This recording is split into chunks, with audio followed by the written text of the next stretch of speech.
the man had done everything right. His cattle were penned, crops stored, house thatched, family settled beside a fire. He looked at what he had secured and said to the sky, "If you wish to reign, then reign." The man sitting nearby heard this and replied with a different kind of accounting. His cattle were the faculties of a trained mind. His house needed no thatching. Nothing outside could enter to disturb it. His fire had already gone out.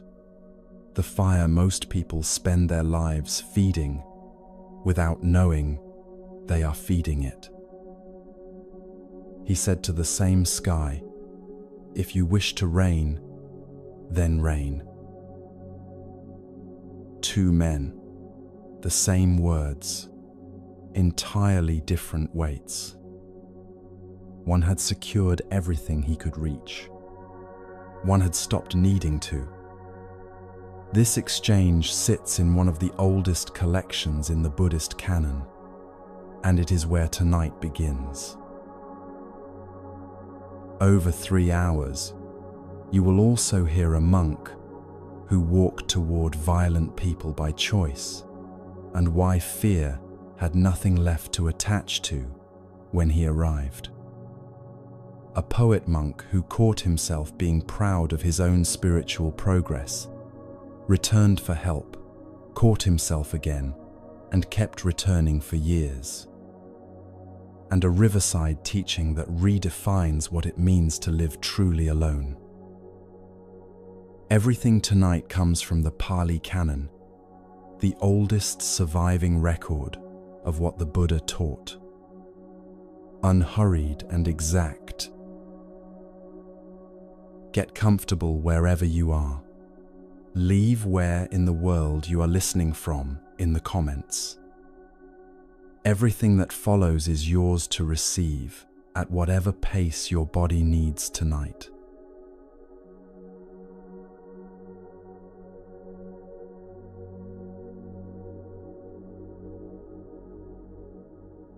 The river Mahi ran through broad, flat plains, and along its banks, a man named Daniya had made a life that satisfied him completely.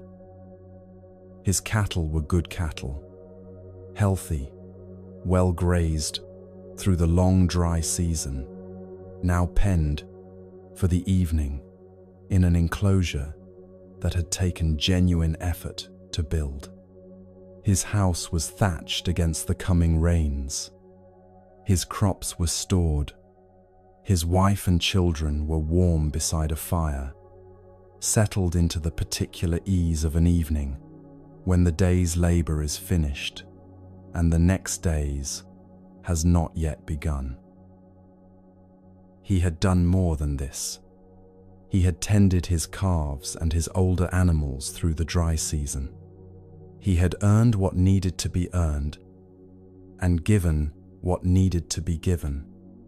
There were no creditors pressing him, no obligations left unmet. His contentment was not the passive ease of someone who had stumbled into comfort.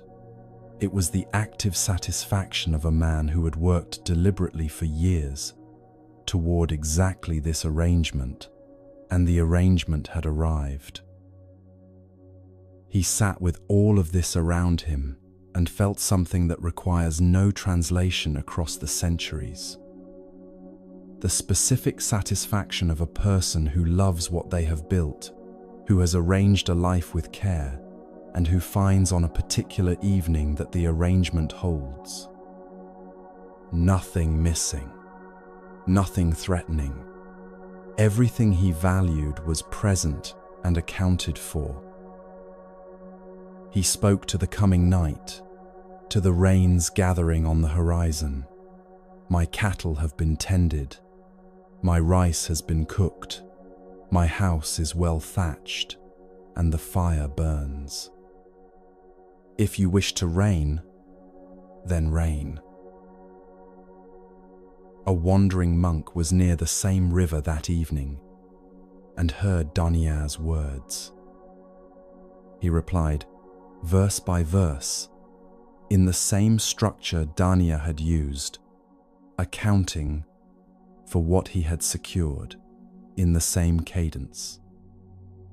But what the monk described bore no resemblance to cattle or stored crops or thatching.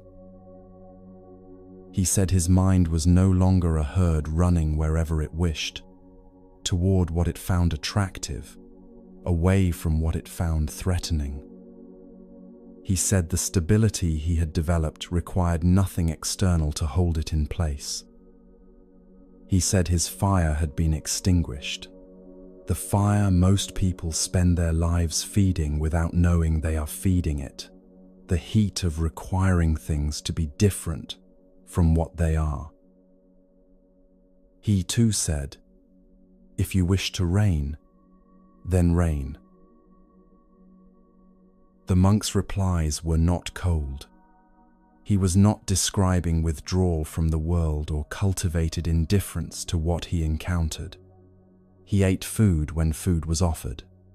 He walked roads. He met people and spoke with them at length. The difference between him and Daniya was interior and specific.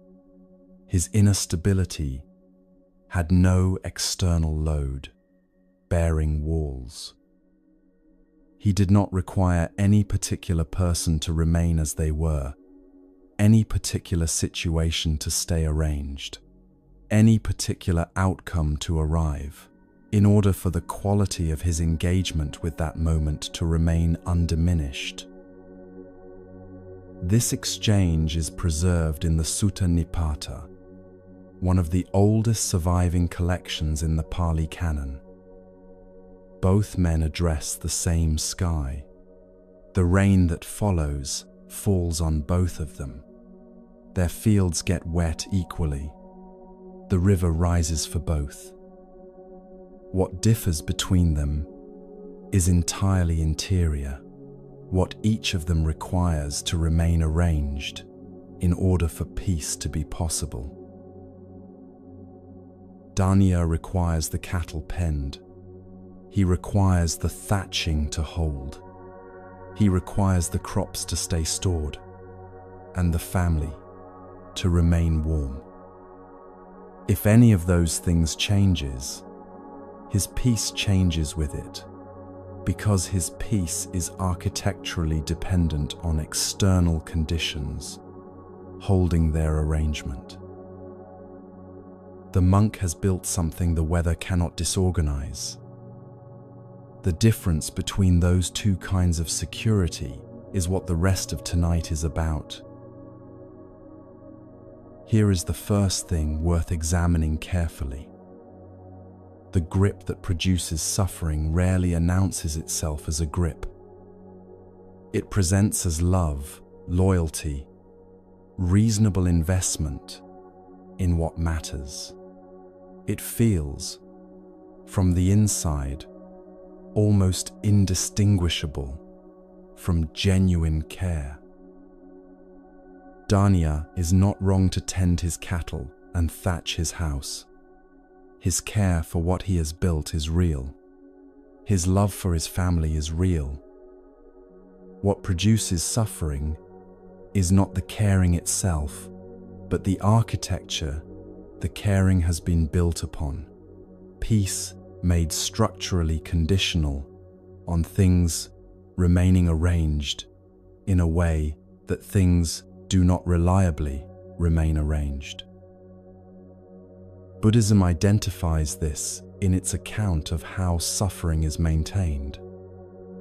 Craving arises when experience is met with wanting more of the pleasant, wanting less of the unpleasant. And then something else happens. The wanting gets fed. The Pali word for this feeding is upadana, which appears in the canon's description of what keeps suffering burning. Upadana means fuel, the specific act by which the mind takes a passing experience and converts it into a held requirement. A fire left without fuel burns what it has and goes out. A fire continuously fed does not go out. Upadana is the feeding, the quiet, continuous movement of the mind that says, this pleasant experience must remain available, this arrangement must hold, this person must continue to provide what I have come to need from them. The experience itself is not the problem. Real warmth is real. Genuine love is genuine. The canon is explicit on this. The Buddha never taught that pleasure was false or that caring for people was a mistake. What he identified was the specific movement that arrives at the moment after pleasure, is encountered, the reaching. The silent agreement the mind makes with itself in the fraction of a second, that warmth is recognized. More of this. Again, this. Hold this. Here. Arrange things. So this remains available. That movement is so fast and so ordinary that most people have never noticed it as a thing separate from the pleasure itself. Any sensory experience, the canon teaches, carries 3 dimensions that the mind rarely considers separately. The first is gratification, the real warmth, the genuine pleasure, the actual satisfaction an experience brings. This is real, and the Buddha never minimized it. The joy of good company is genuine joy. The satisfaction of something beautiful encountered clearly is real satisfaction. The second dimension is danger. What happens in the mind when gratification gets converted into a requirement? When the experience is no longer simply enjoyed but demanded, when the mind has decided this must continue, that life must arrange itself so this feeling stays available, that something has gone fundamentally wrong when it is no longer present. That conversion is where suffering enters. The third dimension is the escape, a way of meeting experience that allows the gratification to be fully present without triggering the mechanism that converts it into a condition. The warmth is still warm. The love is still real. What no longer fires is the part of the mind that turns this into a requirement for peace. Most people move through life primarily inside the first dimension, frequently overwhelmed by the second, and with almost no experience of what the third actually feels like in daily practice. That third dimension is what the rest of tonight is built to illuminate. And this is where the difference between clinging and loving becomes important to understand precisely, because the two feel almost identical from the inside. Love sees what is actually present. It responds to what is genuinely there. It can be completely real in a moment, without requiring the moment to extend itself indefinitely. Clinging adds something to what is present, a demand, a quiet, persistent requirement that this person, this feeling, this arrangement must remain stable. The moment that requirement is operating beneath a relationship, perception begins to change in specific ways. The person in front of you is no longer seen fully as they actually are. They are seen through the filter of what the grip needs them to remain. Their actual complexity, the ways they are still becoming, The dimensions of them, your understanding, has not reached. The parts that have nothing to do with what your need has decided they are, gets compressed into the narrower shape of what the requirement needs them to stay. There is a paradox inside this compression. The grip is trying to hold something close, but the holding creates distance. When you can only see a person through the filter of what your requirement needs them to remain, you have placed that filter between yourself and who they actually are. You are relating not to the person, but to the version of them the grip needs. The tighter the hold, the more the thing being held recedes behind the shape of the requirement. This is what the canon means when it describes clinging as distorting perception, a description of what happens inside ordinary daily relationships, not a metaphor about some rarefied spiritual state. And when the person grows or changes or disappoints the requirement, as people will, because they are alive, and alive things change, the pain that arrives is not from the change itself. It is from the gap between the change and the grip that was insisting the change should not happen. Think of something you are carrying right now. It does not need to be dramatic. A friendship that has become slightly exhausting without any single incident explaining why. A working relationship where each interaction leaves a residue. The visible content of the interaction does not fully account for. A connection with a family member where something is perpetually being managed.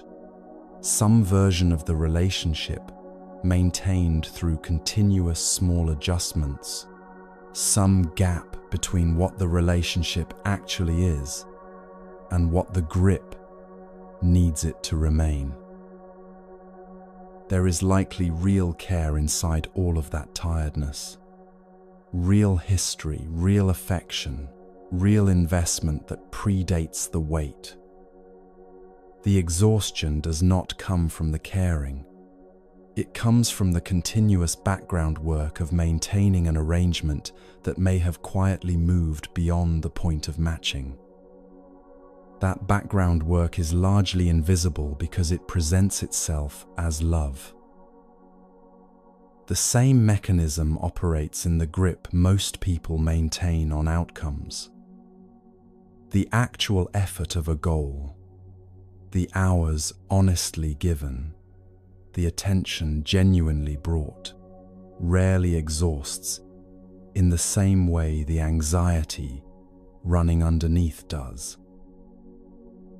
What if it does not arrive? What if everything is done correctly and something still goes wrong? What if arrival turns out to change nothing essential? That specific quality of anxiety is the grip's signature, consuming attention that the actual work could have used, running even in moments when the part of you that is simply living your life would prefer to be fully present for what is here. And when the outcome finally arrives, the relief is real, but rarely lasts the way the grip convinced you it would. Because a mind that spent months gripping one outcome has often transferred the grip to the next before the relief of arrival has fully settled. The mechanism does not satisfy itself. It finds a new object. The fire keeps burning. The weight continues. The person carrying it cannot quite locate where the tiredness comes from, because from the inside it still looks exactly like reasonable care about things that matter. The same architecture operates in how most people relate to their own sense of self. When you hold tightly to a particular identity, the capable one, the reliable one, the person who handles difficulty with composure, the parts of your actual experience that do not fit that image begin to be treated as threats. The uncertainty you feel about a decision you assumed you should find straightforward. The grief that arrives over something you thought you were past grieving. The confusion when your actual responses diverge from the person you believe yourself to be. All of that gets managed and minimized because the grip on a consistent self-image requires inconsistency to be explained away rather than met honestly. The energy required for that management runs silently all day beneath everything else you are doing. It is often the largest single consumer of attention in a person's day. It is rarely named clearly because it looks from the inside exactly like caring about who you are. Return to Danya at his river. His cattle are real. His love for his family is real. The effort he has put into building this life is genuine and not to be dismissed.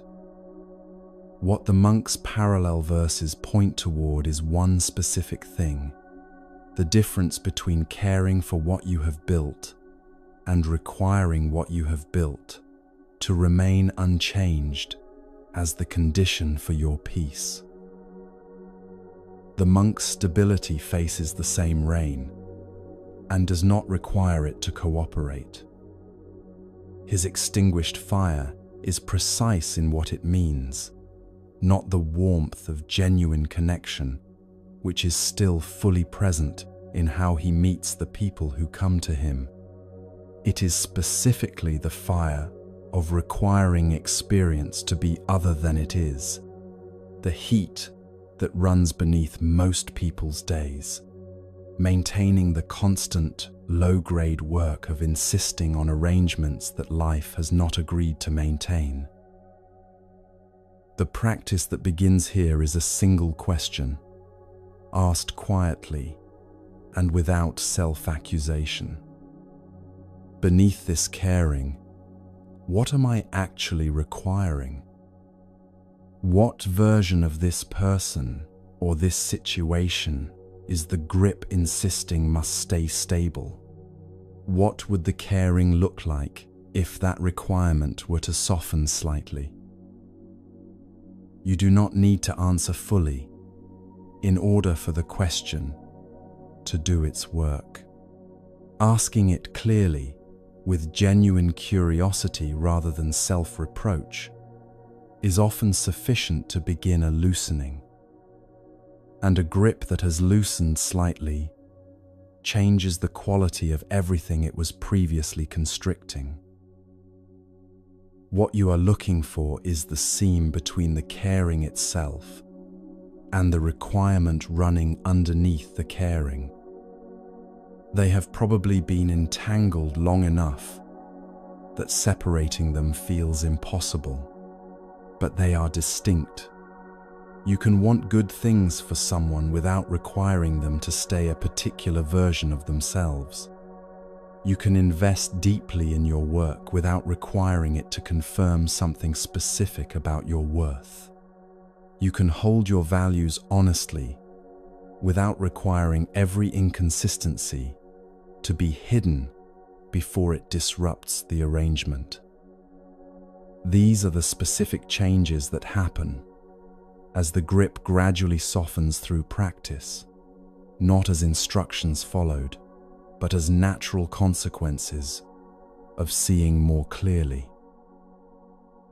The person you are caring for becomes slightly more real. You notice things about them the requirement had been occupying the bandwidth for. The work you are doing carries a different quality. The effort feels more like itself and less like evidence, gathering for a verdict about your worth.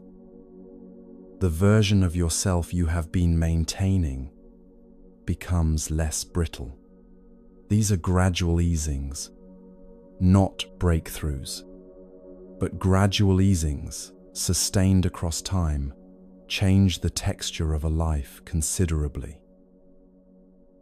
The rain came that night. It fell on both men equally, on the monk's road and on Daniya's enclosure, on what each of them had built, and on everything still outside the reach of what either of them could protect. What they each met the rain with is the whole teaching. One had prepared by securing everything he loved. One had prepared in a different way entirely. There is a question this distinction immediately produces. If I release the grip, what happens to what I love? If I stop requiring things to stay arranged, won't what I value simply drift away? This worry is so consistent that the Buddha addressed it directly in a teaching given between two monks who had never previously met, using the image of relay vehicles on a long road to show that releasing what has served its purpose is what allows the journey to continue, not what ends it.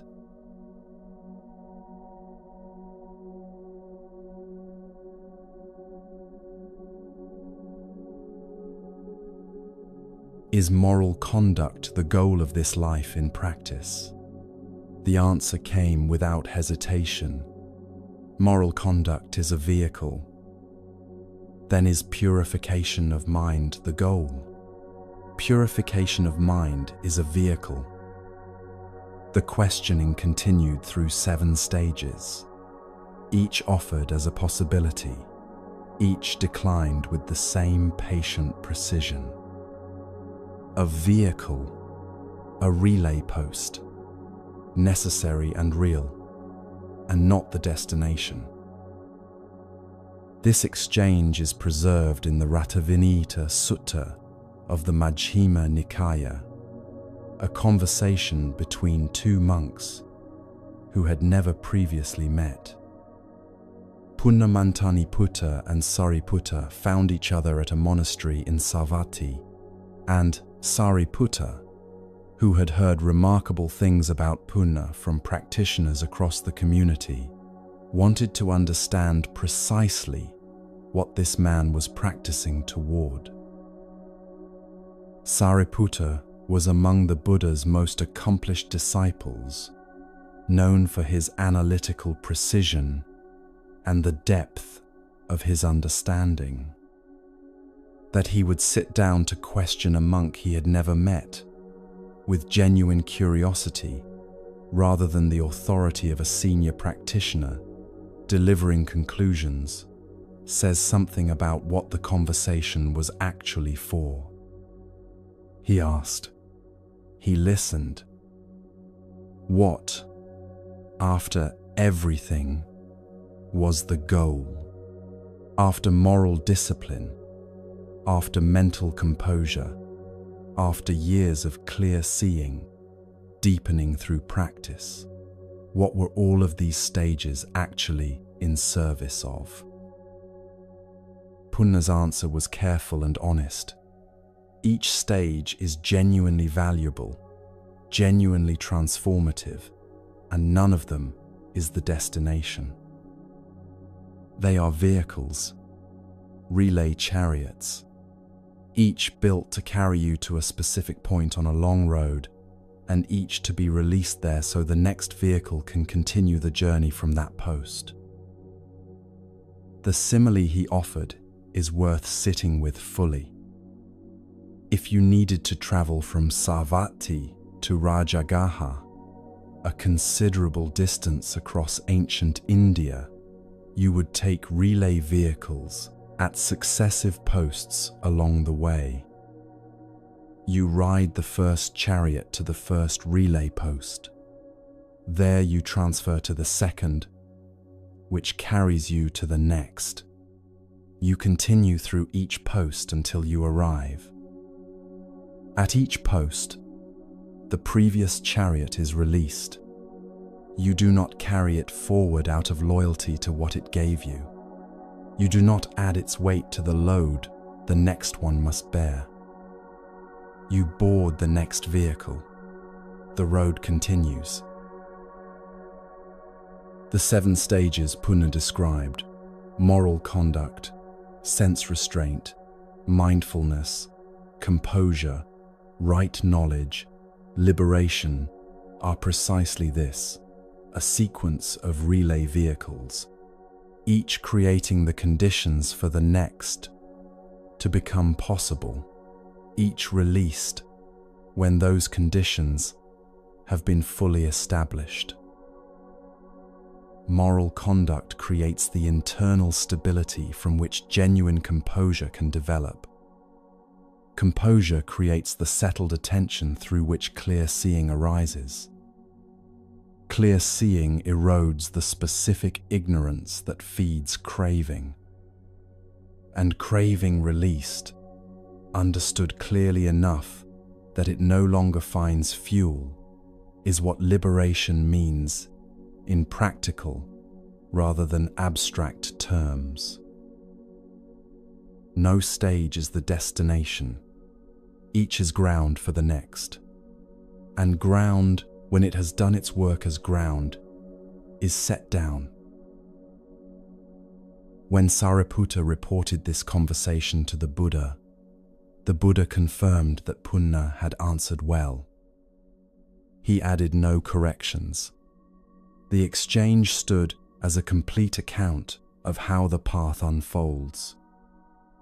This confirmation settles a question the relay chariot simile immediately raises.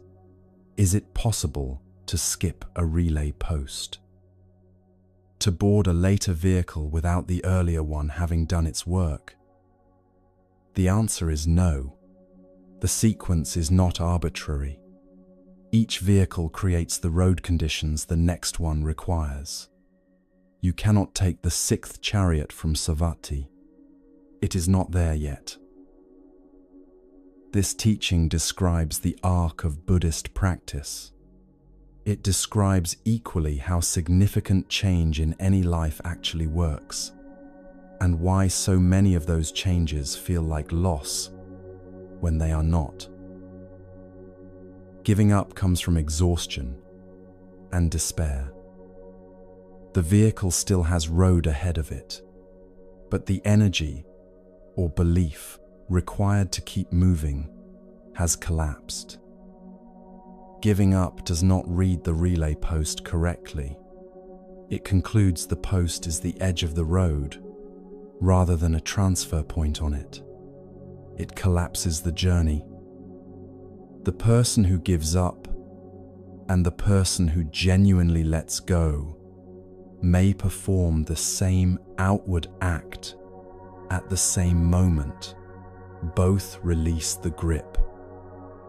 What differs is what generated the release and what follows from it. Letting go is a different movement. It comes from recognizing that a particular vehicle has genuinely reached its post, that what it was built to carry you through has been carried through, and that the next stage requires something the current vehicle cannot provide. The grief that accompanies this recognition is real.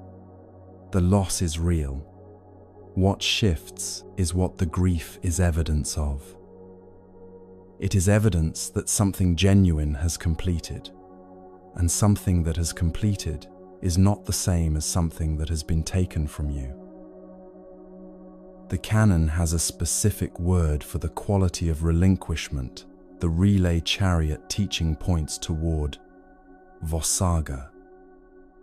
It appears repeatedly in the Pali canon in connection with liberation, not as passive resignation, but as an active interior movement.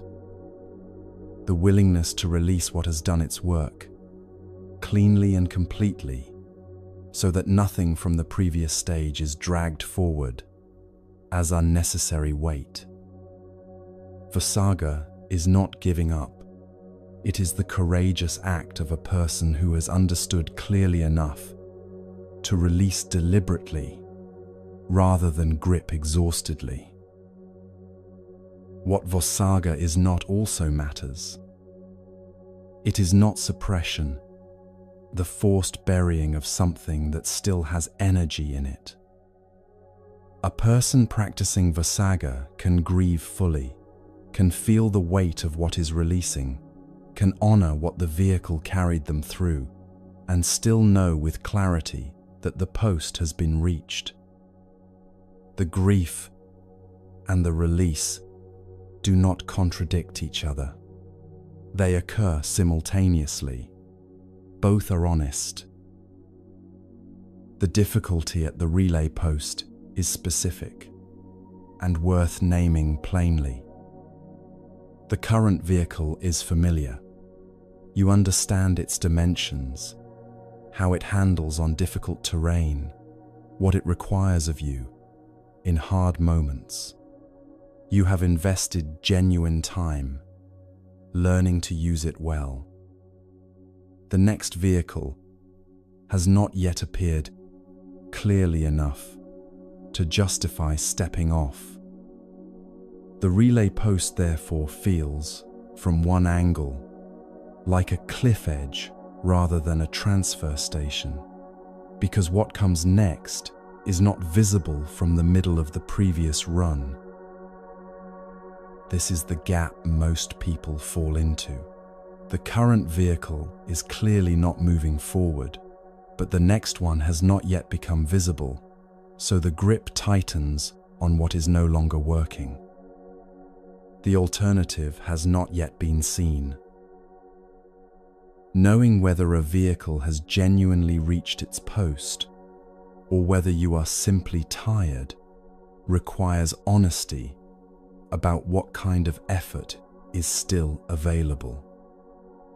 When a vehicle is genuinely complete, effort applied to it produces a particular quality of futility. The effort is real, but nothing is moving, and more effort does not change that. When a vehicle still has road but the traveler is exhausted, rest and the return of energy resume progress. The distinction between these two is felt rather than calculated, which is precisely why the honest self-observation the practice cultivates is not optional. It is the instrument for reading the post correctly. The Rathavanita Sutta is precise on what happens at the post. The next vehicle appears when you arrive and stop. It becomes visible when you step off, when the previous vehicle is released, when you are standing at the post with open hands. The appearance of what comes next is conditioned on the genuine release of what was. This is not a promise about what will arrive. It is a description of what the next vehicle requires in order to be visible at all. What practitioners do in the gap between vehicles matters. The canon describes a quality of attention appropriate for this interval: patient abiding, staying with what is present without demanding that what comes next arrive on a particular schedule.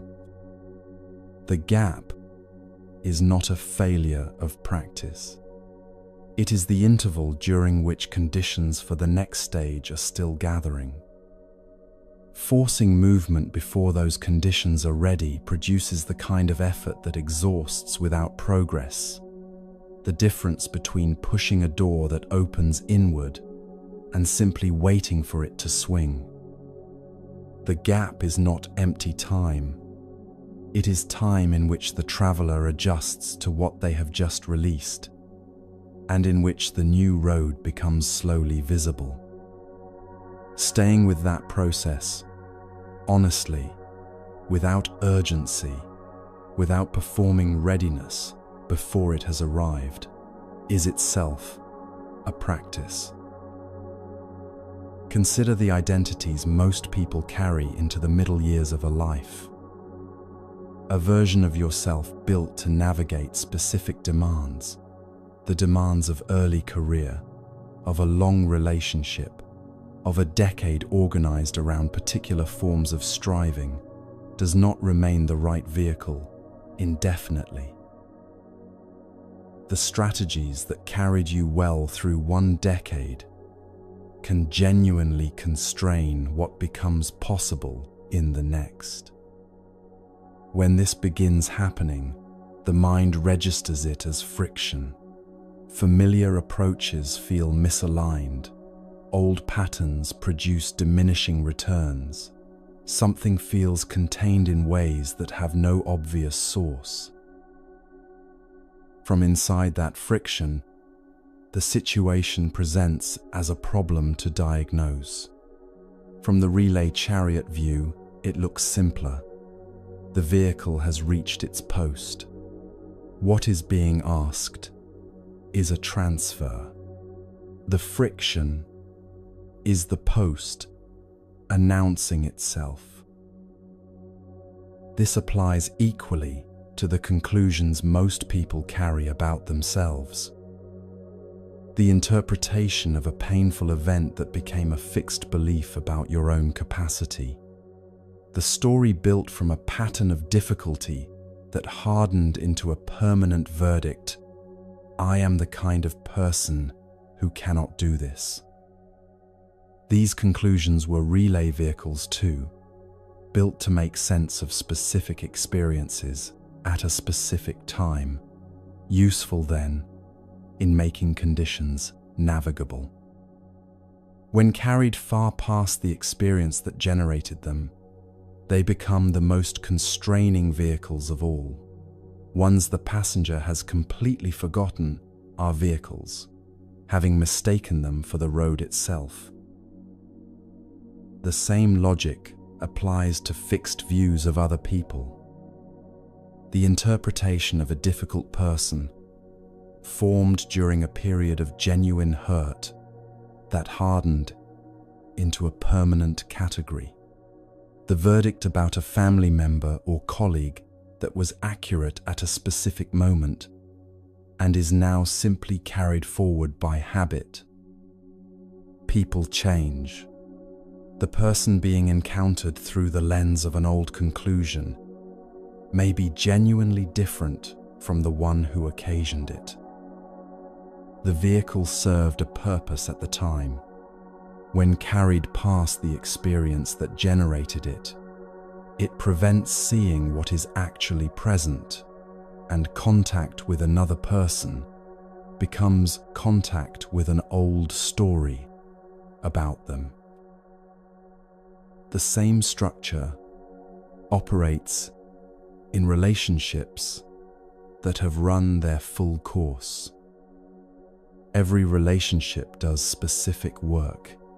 It creates conditions for particular kinds of growth, carries each person through terrain, the connection alone made traversable.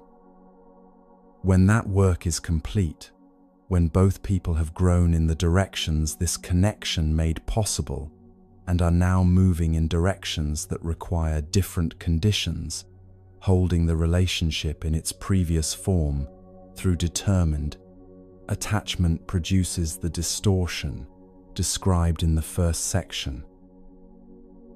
The person in front of you is no longer seen as they actually are. They are compressed into the shape of what the grip needs them to remain. Releasing the grip at the relay post is an act of honesty toward both people, an acknowledgement that what was given was real, that the crossing it enabled was real, and that what is being asked now is a transfer. The love was the crossing. The love does not end when the chariot is released. What ends is the specific form the vehicle had taken. there is a paradox inside, clinging, that the relay post makes visible. The grip that refuses to release what has completed its work does not preserve what it is gripping.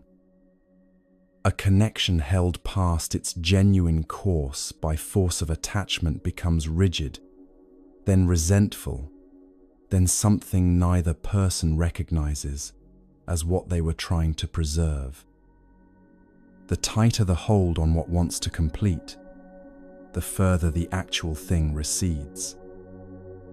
What the grip is holding by the end is not the connection. It is the shape of the requirement that the connection continue.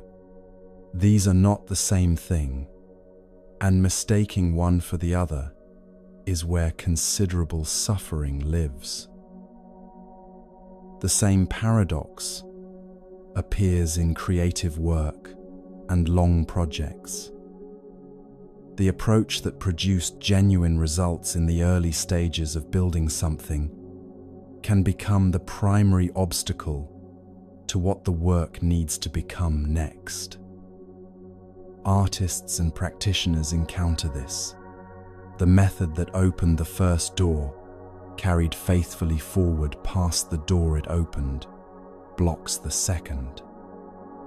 Releasing a method that worked is how the work continues. The far bank requires different movement than the near one did. The Buddha extended this logic to his own teaching, explicitly. In the Alagadupama Sutta of the Majjhima Nikaya, he compared the entire body of his teaching to a raft. A person uses a raft to cross a flood.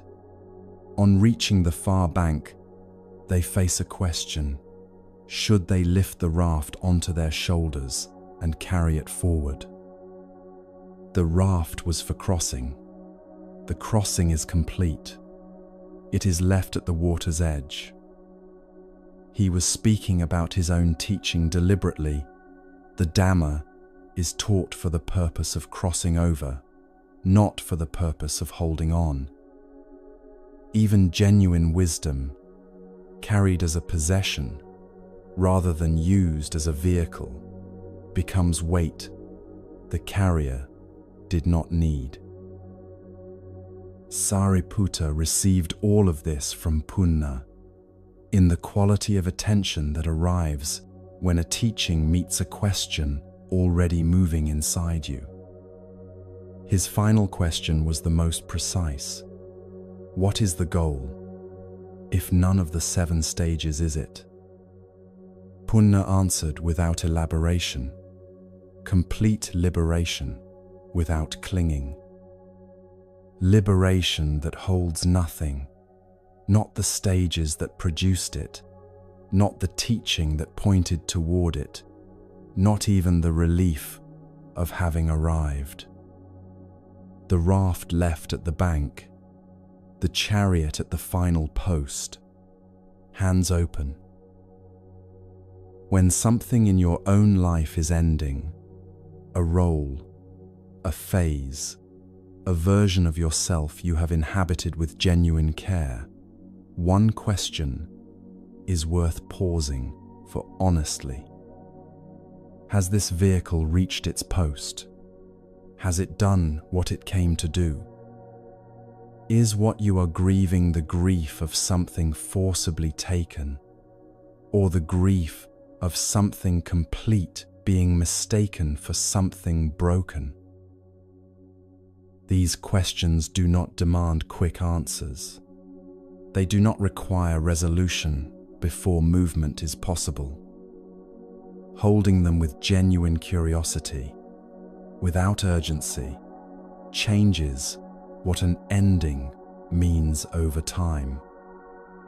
It transforms gradually from something that happened to you into something that completed, and from something that completed into ground for what follows. The next vehicle was waiting at every one of those posts. It could not be seen from the middle of the previous run. It never can. What you are ready to release tonight is already pointing toward what comes next. What remains, though, is a question the relay chariot teaching does not fully resolve, the one that resists this frame most stubbornly. What about the pain that did not feel like a relay post at all?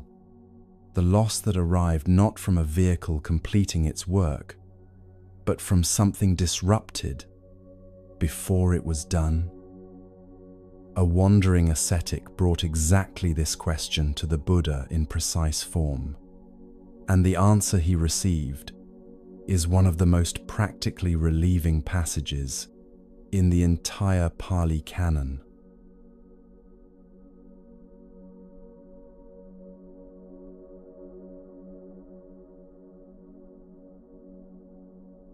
There is a belief that most people carry without having given it a name.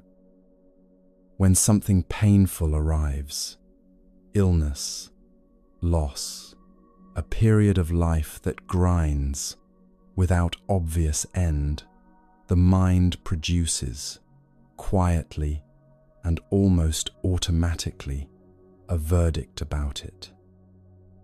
Something must have been done to deserve this. A better person would not be experiencing this. If the right causes had been planted, this particular difficulty would not have come. The suffering itself becomes evidence of something deficient in the one suffering. This belief rarely announces itself clearly.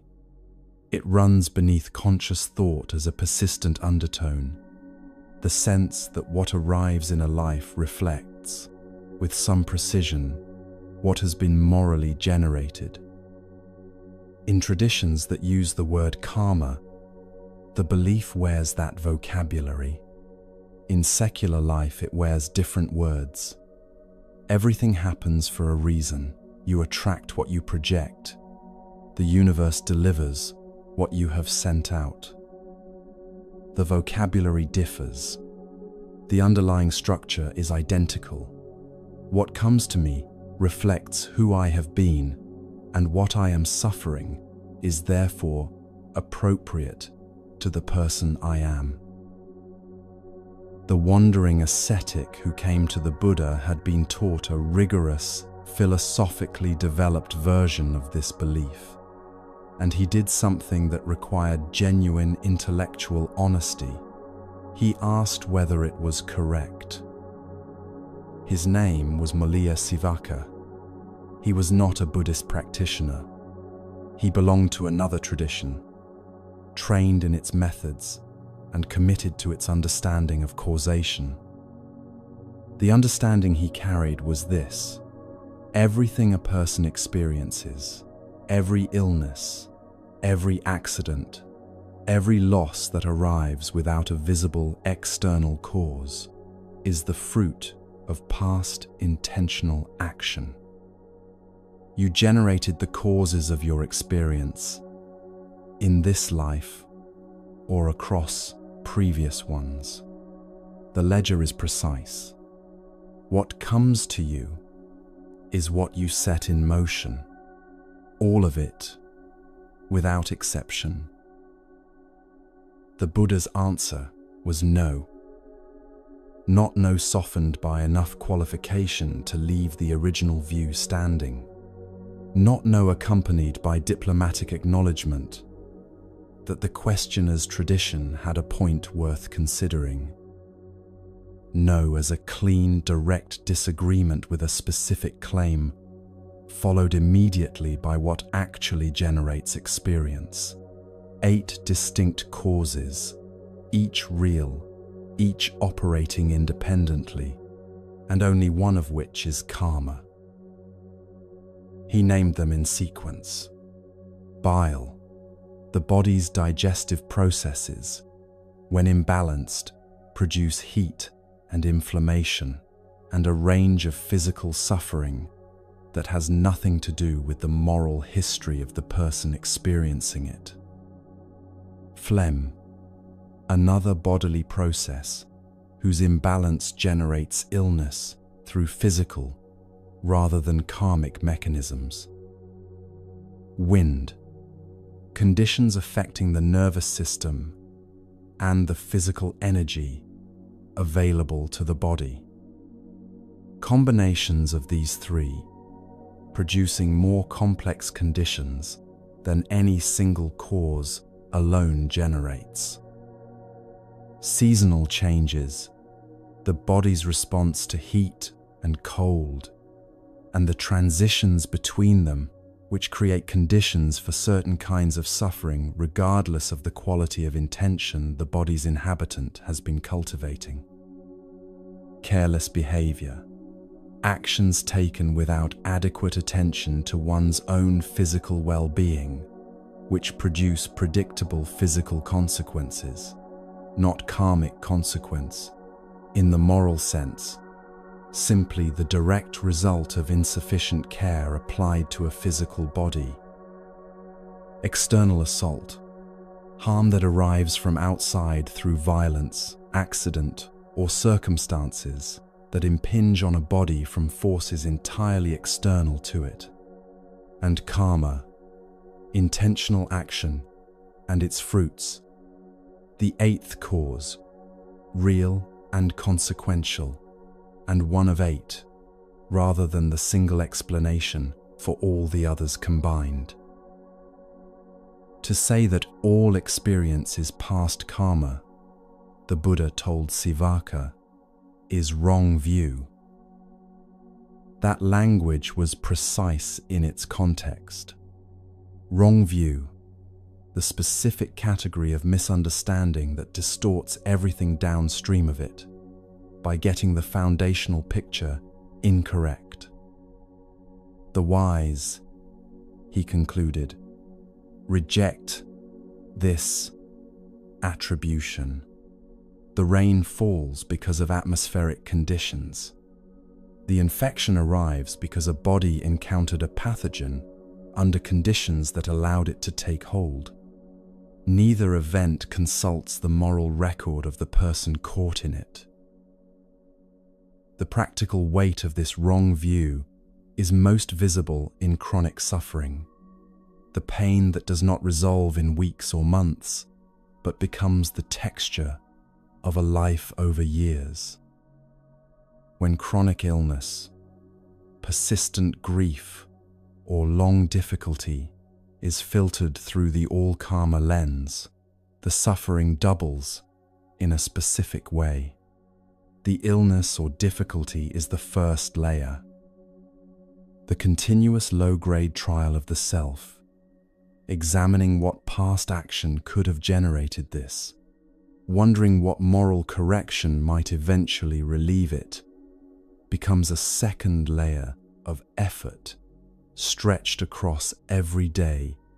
The condition persists. The Sivaka teaching lifts that second layer entirely for the portion of the difficulty that is genuinely impersonal. The first layer remains. The second layer loses its basis. This exchange sits in the Sayutta Nikaya, one of the central collections of the Pali Canon. The sutta is brief. The Buddha answered clearly and did not elaborate beyond what the question required. That brevity carries something itself. This is not a subtle or contested point requiring extended philosophical treatment. It is a correction offered plainly to someone who asked honestly. The precision of the Buddha's reply to Sivaka reflects how he generally handled wrong views that carried identifiable practical consequences. He did not target abstract philosophical errors as such. He corrected beliefs that produced suffering, beliefs that narrowed compassion, that compounded difficulty with verdict, that generated second arrows from misunderstanding rather than from direct experience. The all-karma attribution belonged in this category not because it was philosophically inelegant, but because of what it produced in the people who held it and in their relationships with those around them who were suffering. What the correction releases is the second arrow, the two-arrow, teaching names. The first arrow is the pain itself, the illness, the loss, the circumstance that grinds without obvious resolution. The first arrow arrives through whatever combination of the 8 causes is operating at that moment. It is real and it hurts. The second arrow is what the mind shoots at itself in response. The verdict that a person of better moral standing would not be experiencing this. The conclusion that this reflects karmic appropriateness, the quiet prosecution of the self for having generated what has arrived. The first arrow may be unavoidable. The second arrow is generated specifically by the wrong view the Buddha named to Sivaka. Remove the wrong view, and the second arrow loses its basis. The first arrow remains. The suffering compounded on top of it by incorrect attribution does not. The Buddha defined karma in the Anguttara Nikaya with precision that the Sivaka teaching depends on. Karma is cetana, intention. Intentional action through body, speech, and mind. What is deliberately done and said and brought to choices, and the conditions those intentions and actions create over time in the quality of relationships and circumstances that intentional behavior shapes. The fruits karma produces also operate across considerably longer timescales than a single experience arriving in a day or a week. The canon teaches that karma ripens when conditions align, not on the schedule the mind expects, not in neat correspondence with recent action, and often in ways that are not legible as obvious consequences of obvious causes. This is part of why using karma as a live tracking system for daily experience produces distorted results. Even karma that is genuinely yours does not operate with the immediacy and directness the all karma attribution implicitly assumes. Causes are planted, and conditions for their ripening develop across long stretches of time through processes that cannot be monitored from the inside. This is what karma means in the canon: intentional action and its fruits.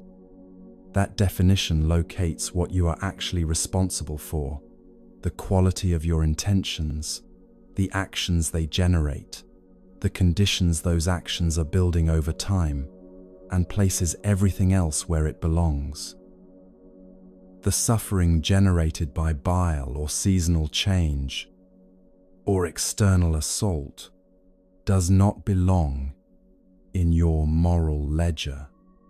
It belongs in the other 7 categories, which operate through their own mechanisms, independent of your intentional field. None of this removes karma from the picture.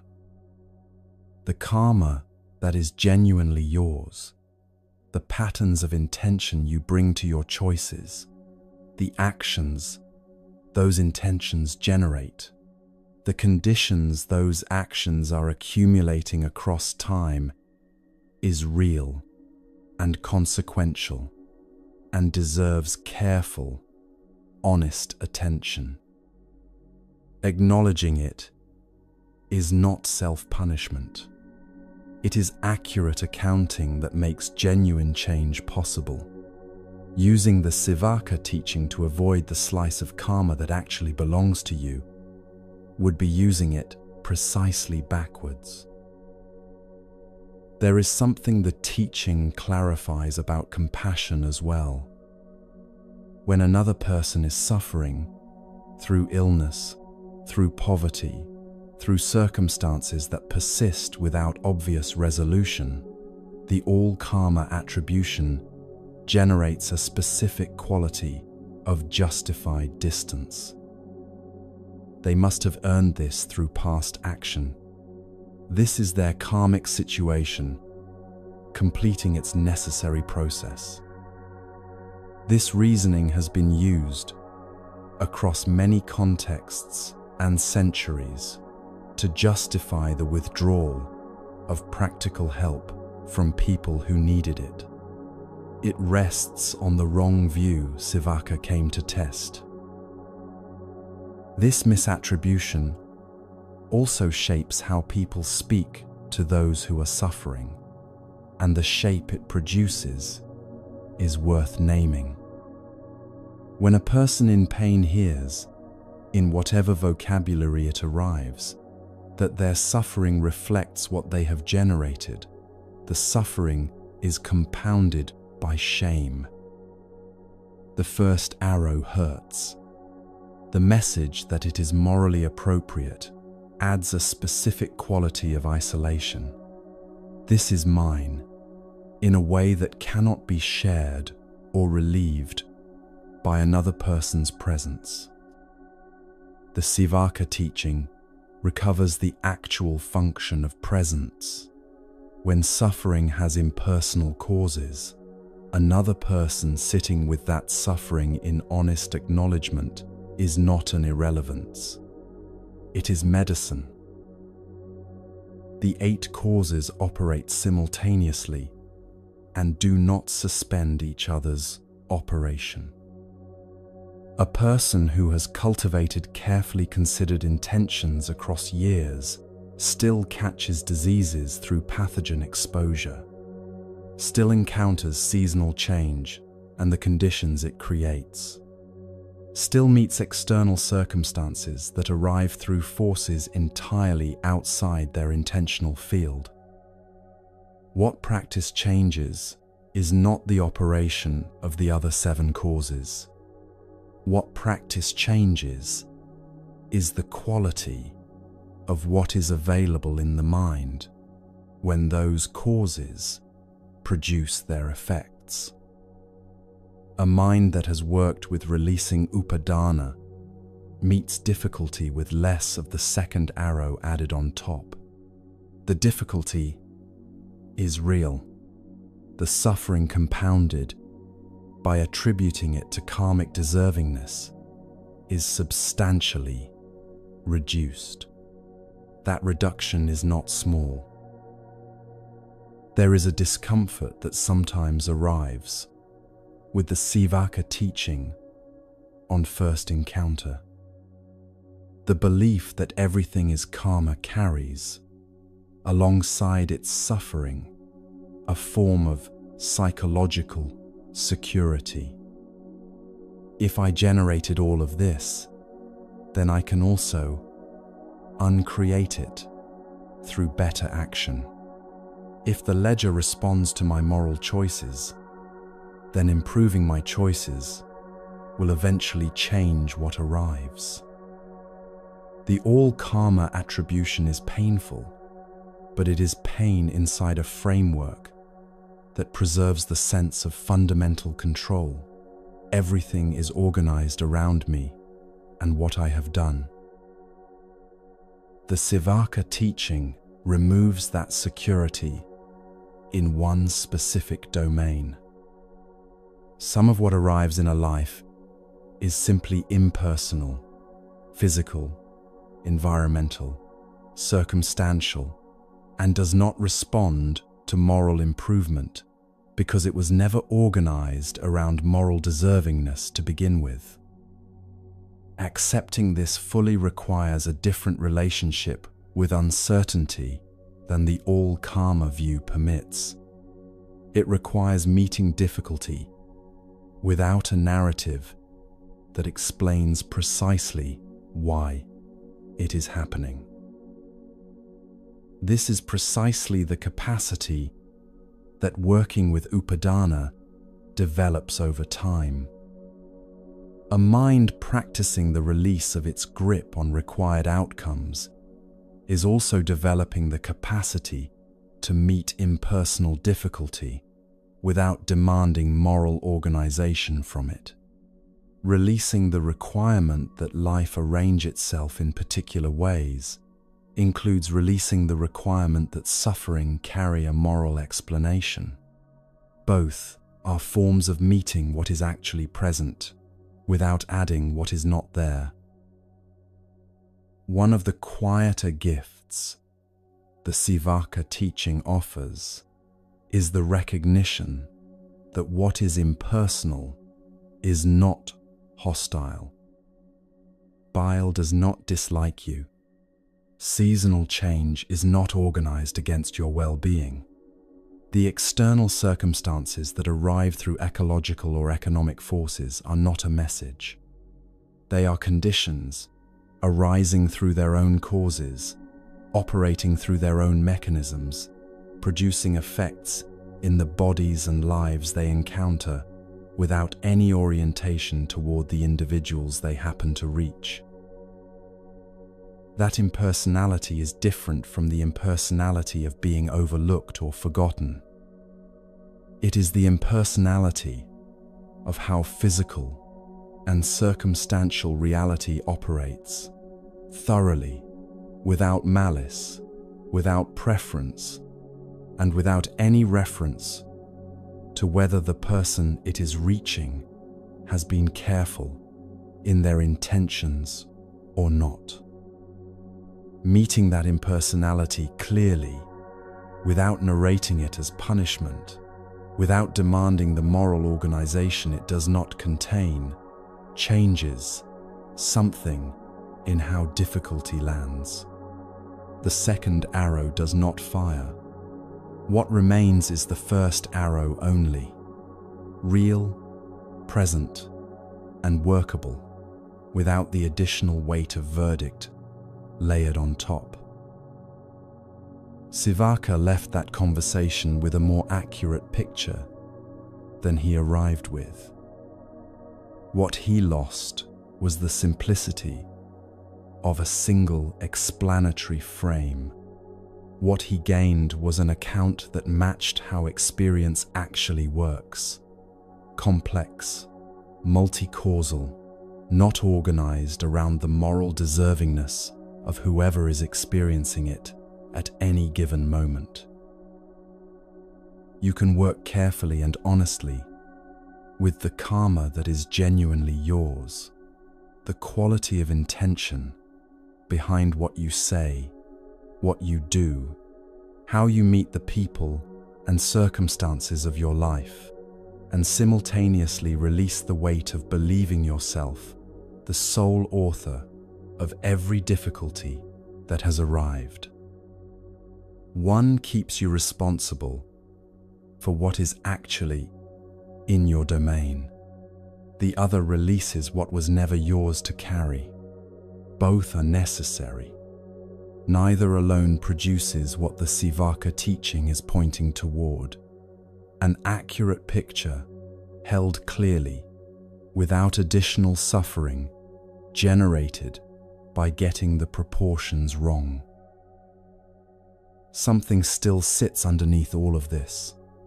A question both the relay chariot teaching and the Sivaka teaching have been approaching from different angles without fully closing. If clinging produces one kind of weight and impersonal causes produce another, what does genuine steadiness look like in a person who has met both truths honestly? An acrobat and his apprentice stood beside a tall pole and disagreed about the answer to that question. And when the Buddha heard the disagreement, he sided immediately with the younger one.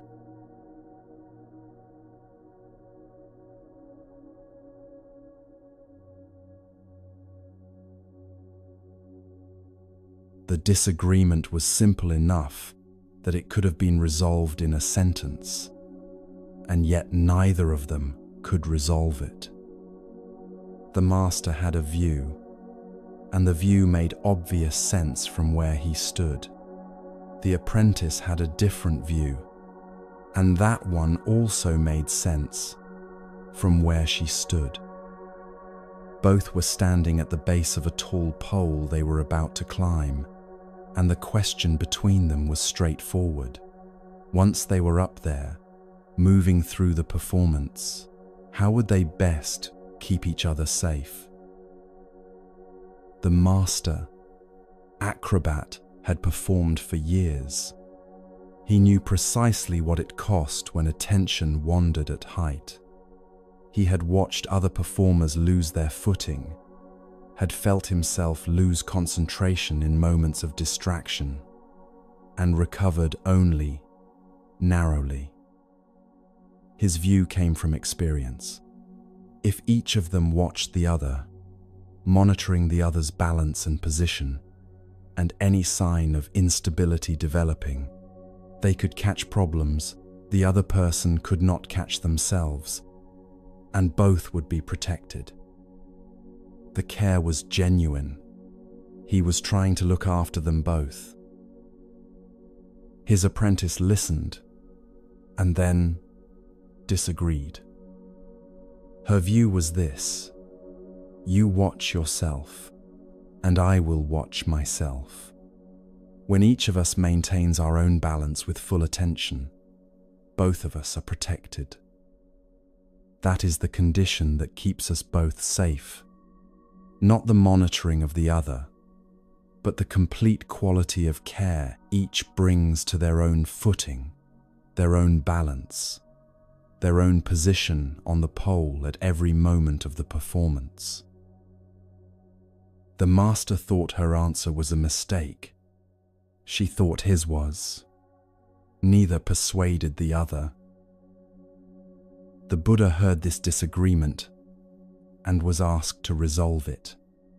He confirmed, without qualification, that the apprentice was right. He then extended the teaching beyond the immediate question of acrobatics into one of the most important passages in the Samyutta Nikaya. By protecting oneself, one protects others. By protecting others, one protects oneself.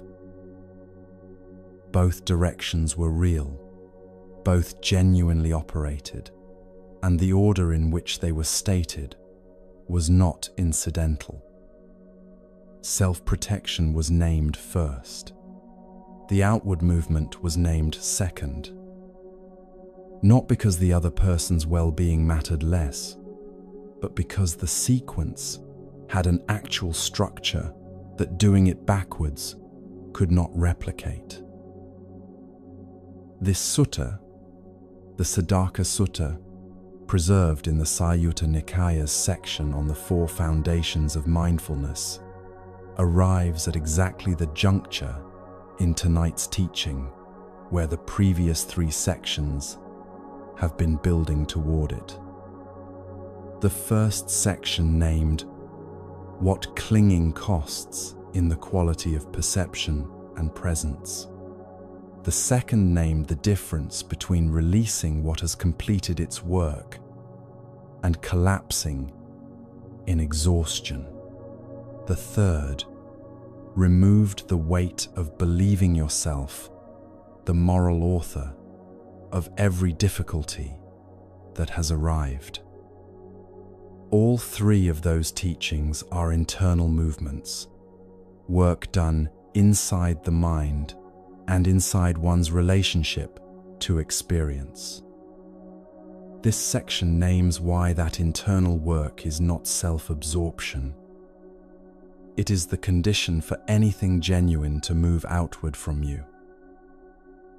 The master acrobat's view contains a failure of logic that becomes visible only when the pole's specific demands are examined carefully. A performer at height, monitoring another performer's balance, is dividing the attention required for their own balance. Some portion of awareness is tracking the other person's position rather than their own. In a ground-level activity, this division might be sustainable. On the pole, it creates exactly the vulnerability it is trying to prevent. The attempt to protect the other person by watching them produces instability in the one doing the watching. Two people monitoring each other are two people with divided attention. Two people monitoring themselves are two people fully stable. The second arrangement produces better outcomes for both, not despite the fact that each is focused on themselves, but because of it.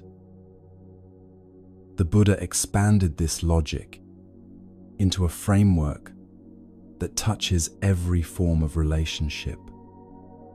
The four foundations of mindfulness, the practice of attending to the body, to feeling tones, to the quality of mind, and to the arising of mental objects, are, in this teaching, described as the instrument of self-protection.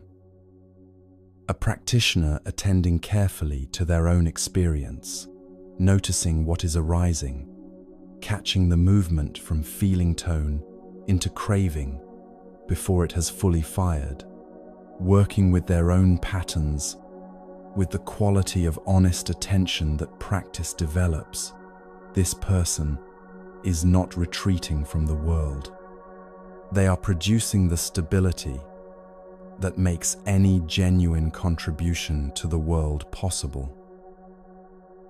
The Buddha named two specific ways protection moves in both directions simultaneously. Self-protection through mindfulness, the careful tending of one's own inner ground, protects others because a mind that has worked with its own instabilities becomes a steadier presence in every encounter. The person who has sat with their own anger long enough to understand its arising does not discharge it onto others without recognition. The person who has worked with their own grief meets another person's grief with genuine presence rather than managed distance. The person who has released some portion of their grip on required outcomes does not bring that requirement into their relationships as an unacknowledged pressure. The second direction operates equally. Protecting others through patience, through non-harming, through compassion and equanimity in how one meets the people encountered in a day, develops the very qualities of mind that constitute self-protection. The practice of patience with another person's difficulty is the same practice as patience with one's own. The cultivation of non-harming as a consistent orientation protects the practitioner from the specific category of karmic consequence that harmful action sets in motion. The two movements are not separate projects running in parallel. They are the same project viewed from two angles. What the master acrobat had missed is what most people miss when they believe that genuine care for others requires directing their attention outward rather than attending to their own ground. The misunderstanding is understandable. Caring about another person feels like it should mean watching them, monitoring them, tracking their condition, and responding to every change in it. The attention flows toward the other. This is what love looks like from the inside when it is active and concerned. But a person whose attention is primarily organized around monitoring another's state is a person whose own state is being attended to by no one. And a person whose own ground is unattended becomes unreliable in ways that damage exactly the relationship they are trying to protect. Section 3, named How Suffering Compounded on Top of the First Arrow, arrives through incorrect attribution. The same structure appears in relationships where one person organizes their own stability almost entirely around the condition of another. When the other person's state is the primary reference point for one's own equilibrium, the first person's well-being becomes hostage to something they cannot actually control. The anxiety this produces is real and runs continuously beneath the surface of the relationship. It looks like care. From the pole's perspective, it is the divided attention that produces instability in both. The Siddhaka Sutta sits within the section of the Samyutta Nikaya dedicated to the 4 foundations of mindfulness, and that placement is not incidental. The Buddha was teaching about what the 4 foundations actually accomplish, not only in meditation on a cushion, but in daily contact with other people and circumstances. A practitioner maintaining the 4 foundations, attending to body, feeling tone, mind state, and mental objects as they actually are in this moment, is performing exactly the apprentice's function. Each moment is met from a position of genuine internal reference, rather than from the instability of an attention divided between oneself and the monitoring of external conditions one cannot control.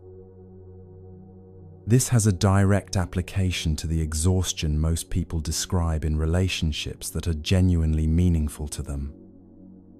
The exhaustion rarely comes from the love itself.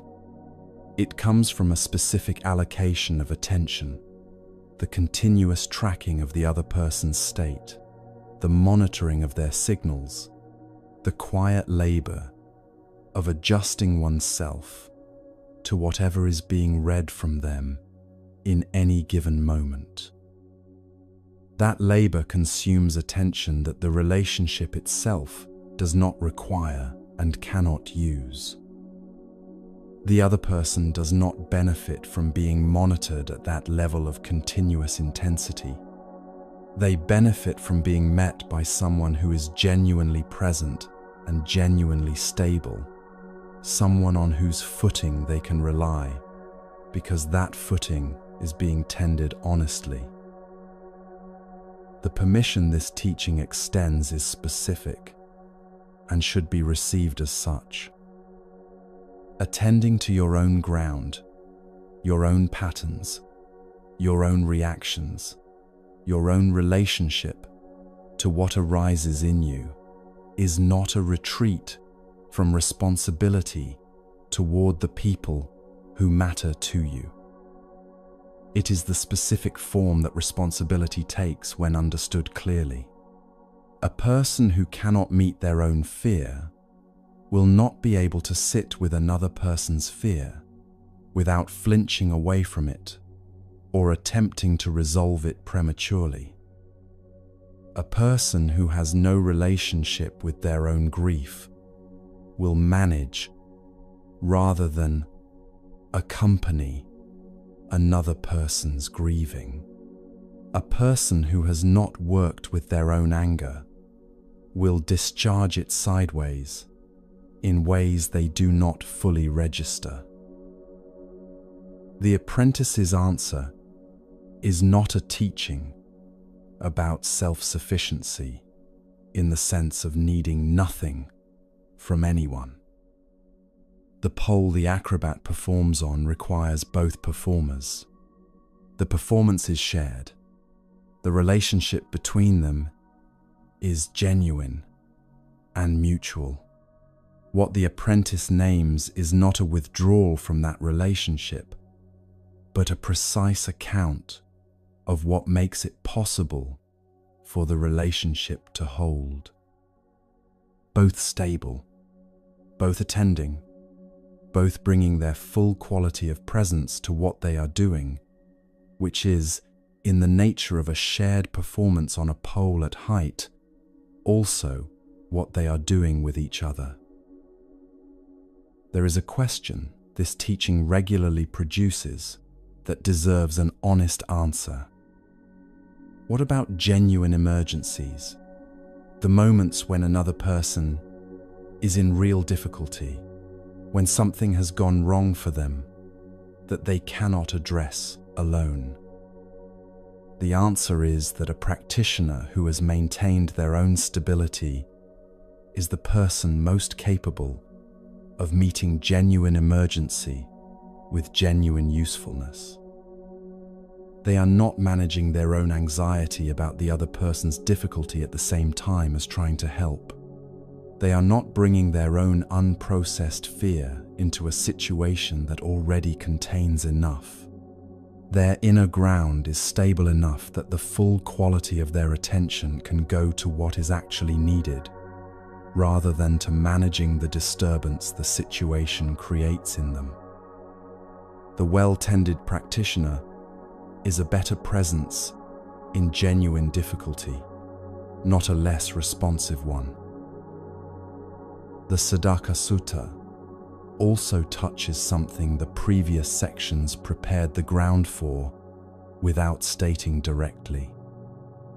The work of releasing upadana, the grip on required outcomes, on required versions of people and situations, is itself an act of self-protection in the canonical sense.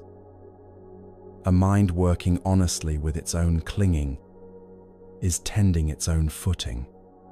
It is doing the apprentice's work, and a mind doing that work becomes progressively less likely to project its unexamined requirements onto the people around it, which is itself a form of protection offered to those people without being consciously directed at them.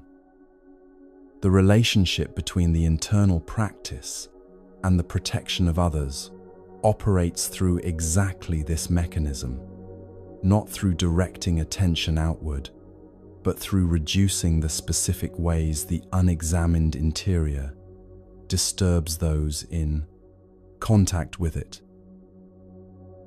The master acrobat was not wrong to care about his apprentice's safety.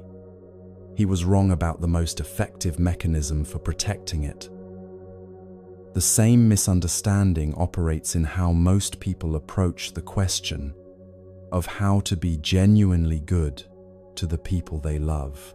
The belief that care requires primarily outward direction of attention, monitoring, and management, rather than the unglamorous internal work of maintaining one's own footing as the precondition for anything reliably good to move outward from you. The Buddha's confirmation of the apprentice's view arrived without extended elaboration because the logic did not require it. The pole makes the argument visible in a form that cannot be talked around. Two people at height, one attending to the other's balance while their own drifts. The outcome is predictable. Two people at height, each attending to their own balance with complete honesty. This is the condition under which the performance can proceed, the relationship can hold, and whatever is being built together between them has ground solid enough to be built on. What comes next is a question the acrobat sutta opens rather than closes. If attending to one's own ground is the foundation, what does that ground actually feel like when it has been developed? What is the interior quality of a person who has genuinely worked with clinging, who has released what was never theirs to carry, and who has maintained honest attention to their own footing across time? A monk made a choice about where to go that answered this question more clearly than any description could, and his conversation before leaving about what steadiness actually feels like from the inside is where the next teaching begins.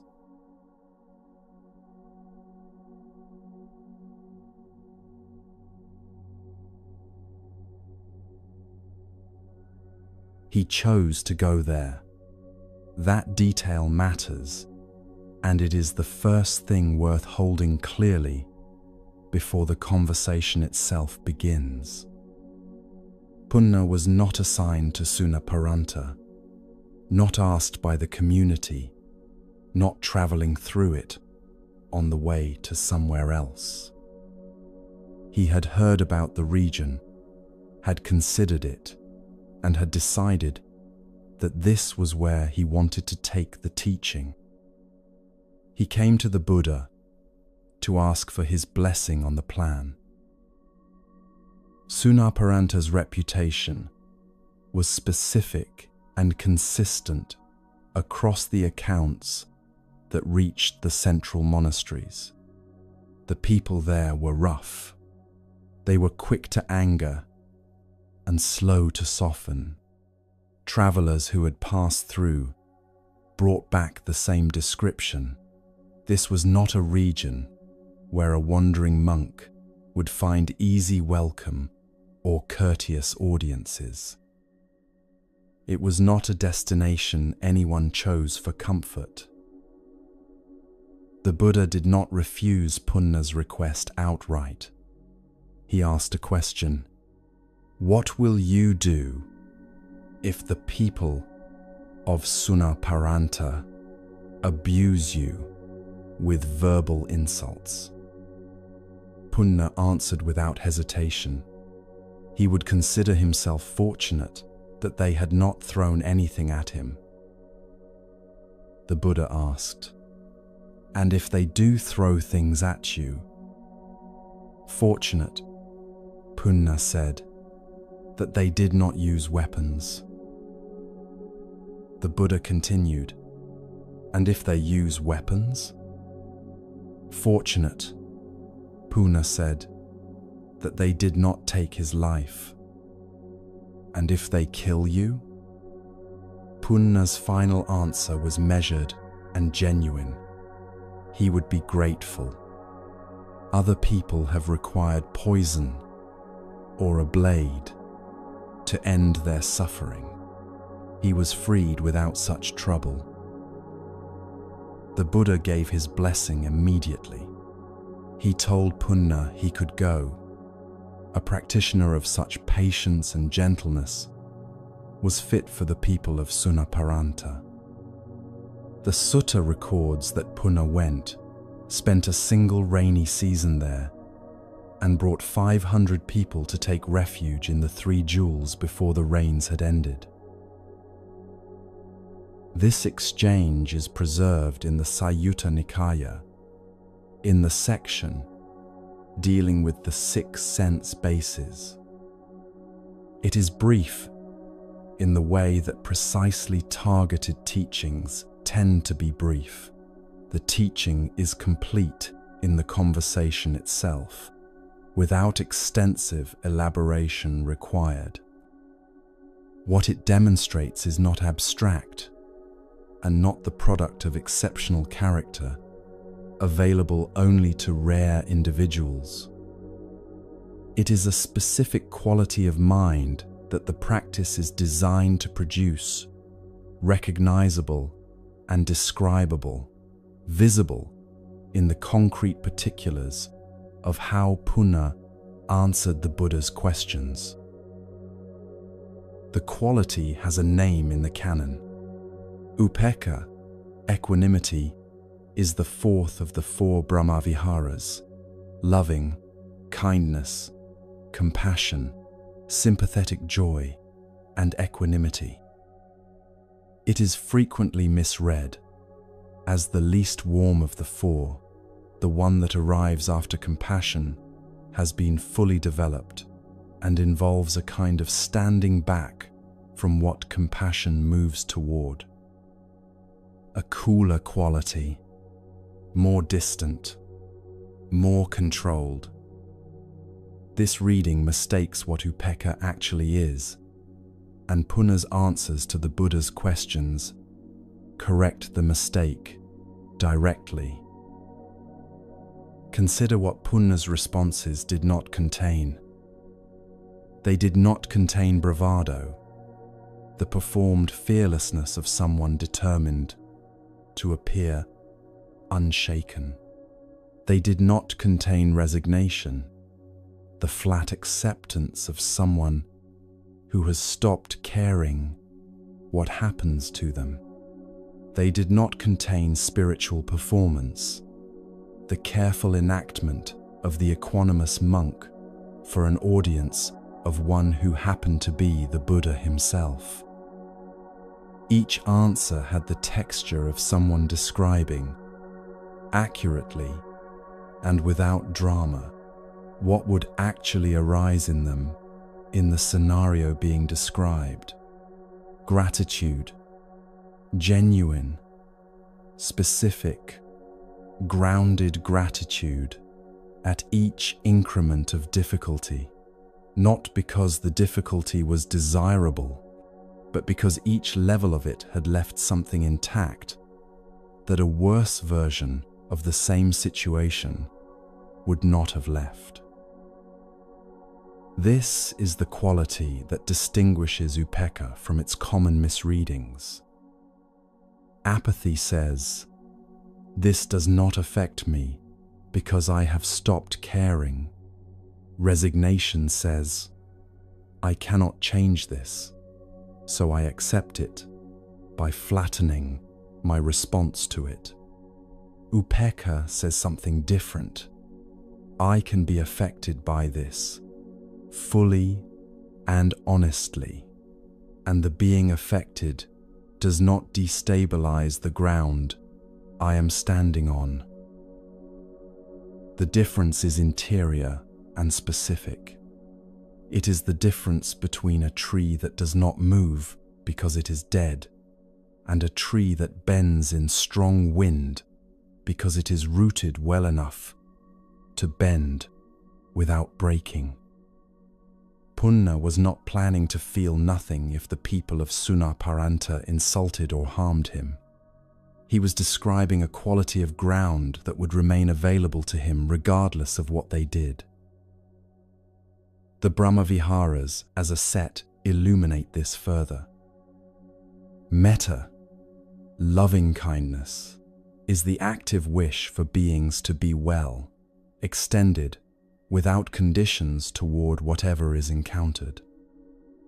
Karuna, compassion, is the movement towards suffering, the wish for its relief, the willingness to remain present with difficulty rather than managing it from a careful distance.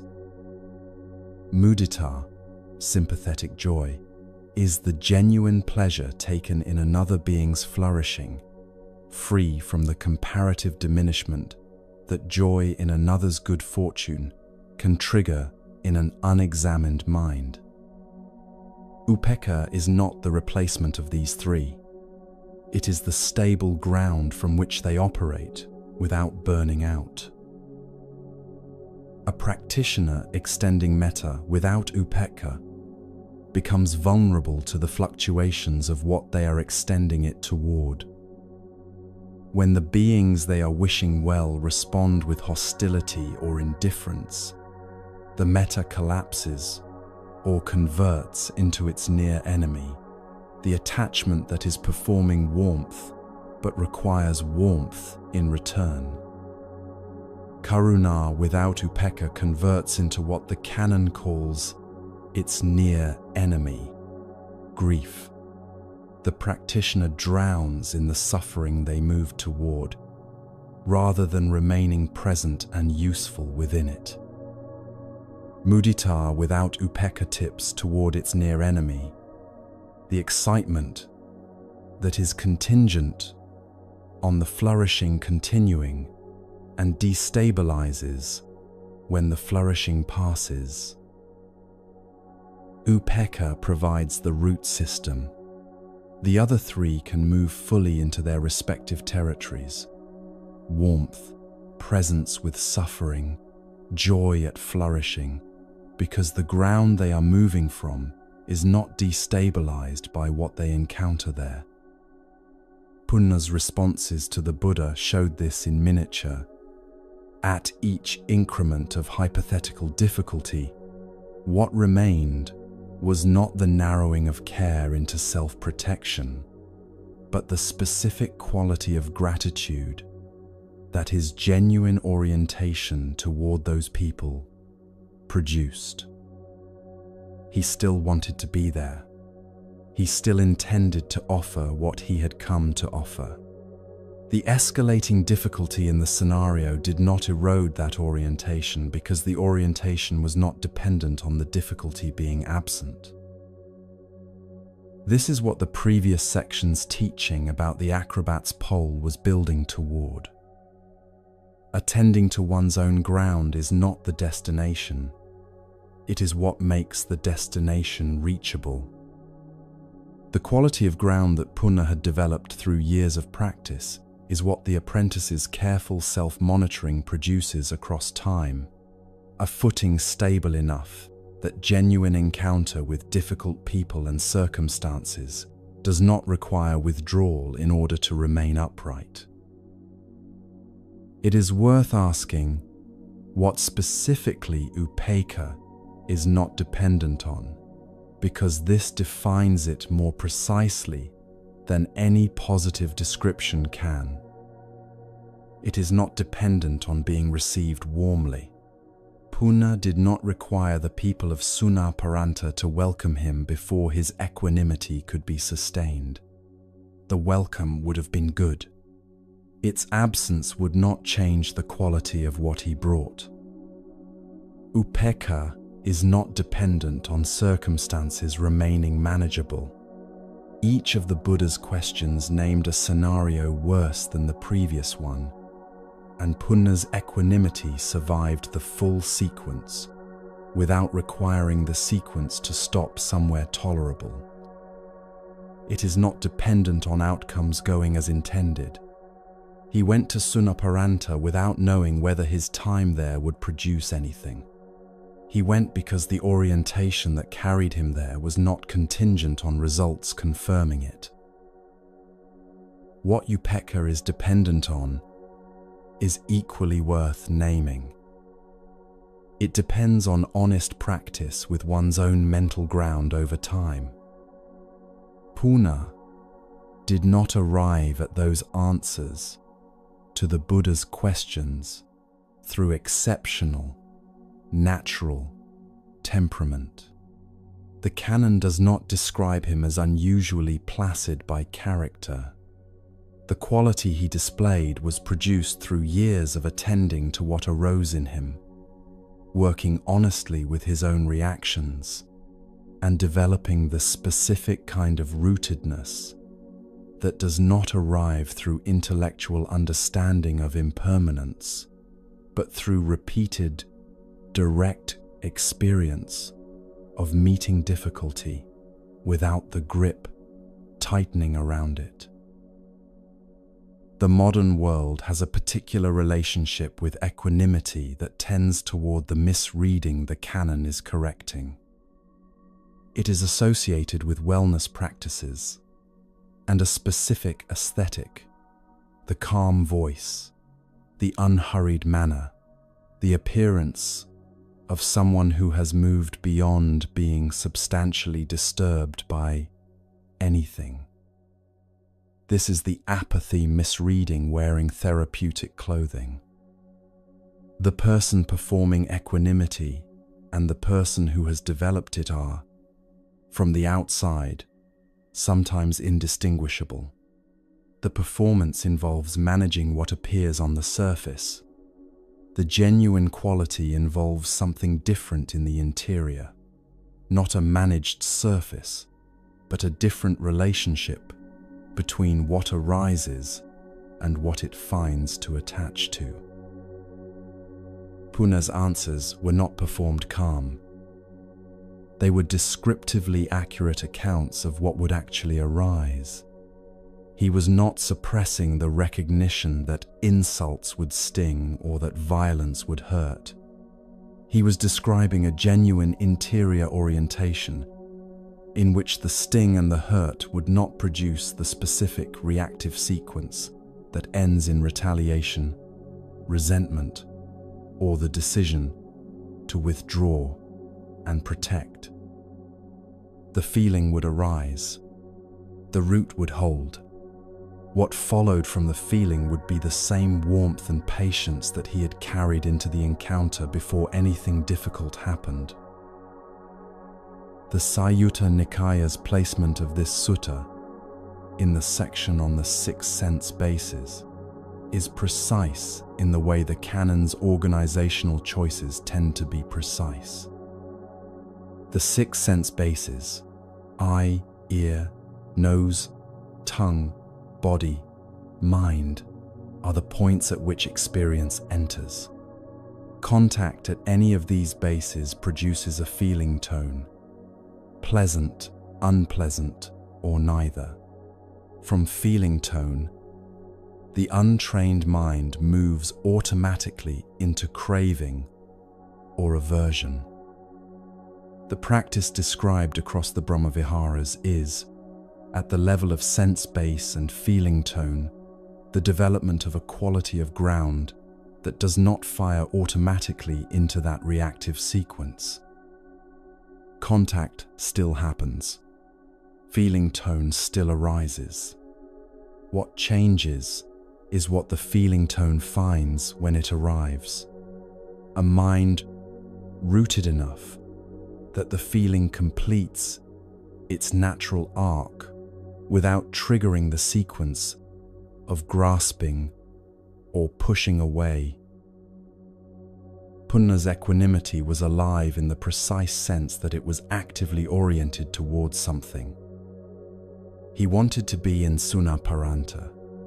He wanted to offer what he had come to offer. The equanimity was not a withdrawal from wanting. It was the stable ground from which the wanting could remain consistent, regardless of what it encountered. This is the distinction that separates upekkha from both apathy and resignation with the most precision. It does not require the object of care to be easy, responsive, or rewarding. The care continues. The orientation holds. The ground remains. There is something the Punavada Sutta records that is easy to overlook in focus on the conversation itself. Punna went. The blessing was given, and he traveled to Sunaparanta, and the people there were reached. 500 of them took refuge in the 3 jewels in a single rainy season. This outcome is not incidental to the teaching. It demonstrates what the canon consistently points toward, that the quality of ground a practitioner has developed is not sealed inside them, available only for private contemplation. It moves outward through every encounter, through the specific way a person with deep roots meets difficulty without hardening or withdrawing, and through the effect that quality of meeting has on the people encountered. The people of Sunaparanta had presumably met enough practitioners who managed their own discomfort by managing their distance from difficulty. What they met in Punna was someone whose warmth was not contingent on their cooperation, whose patience was not a form of suppressed irritation waiting for a threshold to be crossed, and whose presence communicated something about the teaching that no amount of doctrinal instruction could communicate as effectively. A person genuinely rooted is recognizable, even by people who have no framework for describing what they are recognizing. Something in the encounter registers as trustworthy in a way that managed warmth does not. Equanimity developed through practice does not make a person less present. It makes them more present because the attention that was previously consumed in managing one's own reactivity, bracing for difficulty, monitoring for signs that the situation was about to become uncomfortable, preparing responses to scenarios that had not yet arrived, becomes available for what is actually happening in the encounter as it unfolds. Punna could attend fully to the people of Sunaparanta because he was not simultaneously attending to his own need for the encounter to go well. He had already made peace with all the ways it might not go well, precisely and specifically, in his conversation with the Buddha. That preparation was not managed detachment. It was honest reckoning conducted in advance that freed the encounter itself from having to carry the weight of his unresolved anxiety about it. This is the quality of ground Section 4 was pointing toward when it named the inner work as the precondition for genuine outward movement. The apprentice attending to her own footing on the pole is not merely keeping herself safe. She is developing, through the consistent practice of that attention across time and across increasingly difficult conditions, exactly the quality Punna demonstrated in Savatthi before he walked west. The footing, tended honestly and continuously, becomes the root. The root, grown deep enough, produces warmth that the weather cannot erode. The teaching was not designed for monks alone, and the 500 people of Sunaparanta were not monastics. They were people living ordinary lives in a difficult region, and what reached them was a quality of genuine warmth operating from a ground they could not destabilize because they had no access to the root. What they had access to was the fruit, presence that did not require their cooperation, patience that did not perform itself, and equanimity alive enough to actually meet them where they were, rather than where a practitioner might have preferred them to be. Within the quality of ground Punna had developed, there is something that the earlier sections, on clinging, on releasing what has completed its work, on the impersonal causes of suffering, on the protection that flows outward from honest inner work, were each approaching from a different angle. There is a specific form that upekkha takes when the mind meets the body's signals rather than overriding them, when feeling tone is met with genuine attention rather than managed from a distance. A monk recorded the precise interior moment of this meeting in verses that have survived 2,500 years, and what he described in them is where the next teaching begins.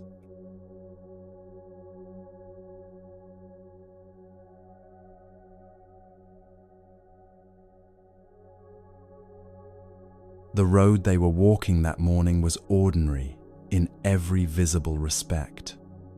The dust, the distance, the particular quality of light at that hour, nothing in any of it was remarkable. Nagasamala was the Buddha's attendant on that journey, walking a pace or two behind, carrying what needed to be carried, attending to what the road required. Then a woman appeared ahead of them on the road. She was beautifully dressed and adorned. The phrasing in the Theragatha is specific about this detail, not leaving it vague. She was moving in the opposite direction, close enough that the encounter was unavoidable. What Nagasamala recorded in his verses was not the woman. It was not what she was wearing, or how she moved, or any detail of how she appeared. What he recorded was what happened in his own mind in the fraction of a second after the seeing, a pull, a specific movement in the direction of the pleasant, an interior signal that said, more attention is warranted here. Something in the quality of what had been encountered was registering as desirable, and the registering was producing a lean toward it. He watched that pull arise. This is what makes his verses worth examining across 2,500 years. Not that he felt the pull, but that he saw it clearly as it was happening. The verses do not describe a battle. They do not describe heroic resistance or a practiced act of will directed against temptation. They describe the specific act of accurate observation. Something arose in the mind, and that arising was seen clearly enough that the automatic sequence from arising to following was interrupted, not by force, but by the precision of the seeing itself. The teaching this verse records belongs to the second foundation of mindfulness, which the Satipatthana Sutta describes with considerable precision. Of the four foundations, mindfulness of body, of feeling tone, of mind states, and of mental objects, the second is frequently the least understood and the most consequential in daily life. Feeling tone, in the canon's specific use of the term, does not mean emotion. It means something considerably more elemental, the valence of every experience as it arrives, before the mind has elaborated it into anything more complex. Emotion is already a constructed response containing interpretation, memory, story, and physical sensation woven together. Feeling tone is prior to all of that. It is what arrives first, before the mind has done any of its elaborating work. Every moment of contact, eye meeting a sight, ear meeting a sound, mind meeting a thought, produces a feeling tone. Pleasant, unpleasant, neither pleasant nor unpleasant. These three are the only options, and one of them arises with every contact, without exception. The feeling tone is not a judgment or an evaluation. It is the raw quality of the contact, as the mind first receives it, before interpretation, before narrative, before any deliberate response has been formulated. The Sayutta Nikaya contains a teaching that extends this three-part framework in a direction daily practitioners find immediately useful. The canon distinguishes between worldly feeling tones and unworldly ones. A pleasant feeling tone arising from sense contact with an attractive object is worldly. It enters through the 6 sense bases and carries the momentum of the craving chain behind it. A pleasant feeling tone arising through the practice itself, the quiet ease that settles into a mind that has genuinely softened its grip the warmth that arises naturally from extending loving kindness without agenda, is unworldly. Both are pleasant.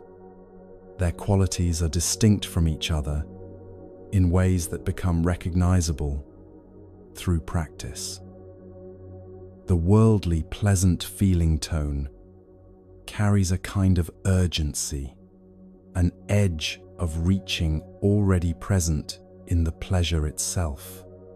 The unworldly pleasant feeling tone is more like warmth without demand, present, nourishing, and not requiring anything to sustain it.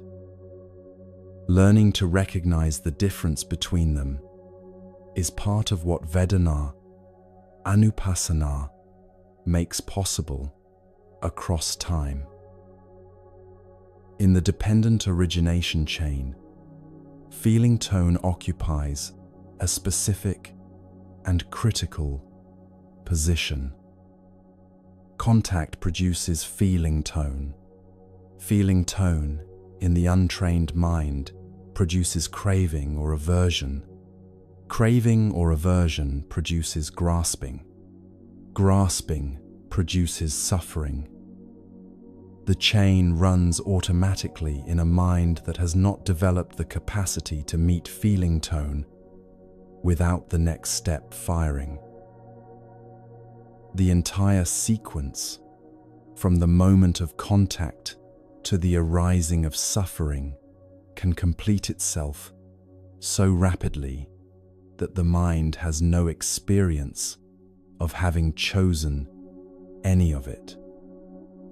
It simply finds itself in craving or aversion already mid-sequence, as if the contact and the craving were a single event rather than a chain with links between them. What mindfulness of feeling tone makes visible is the link.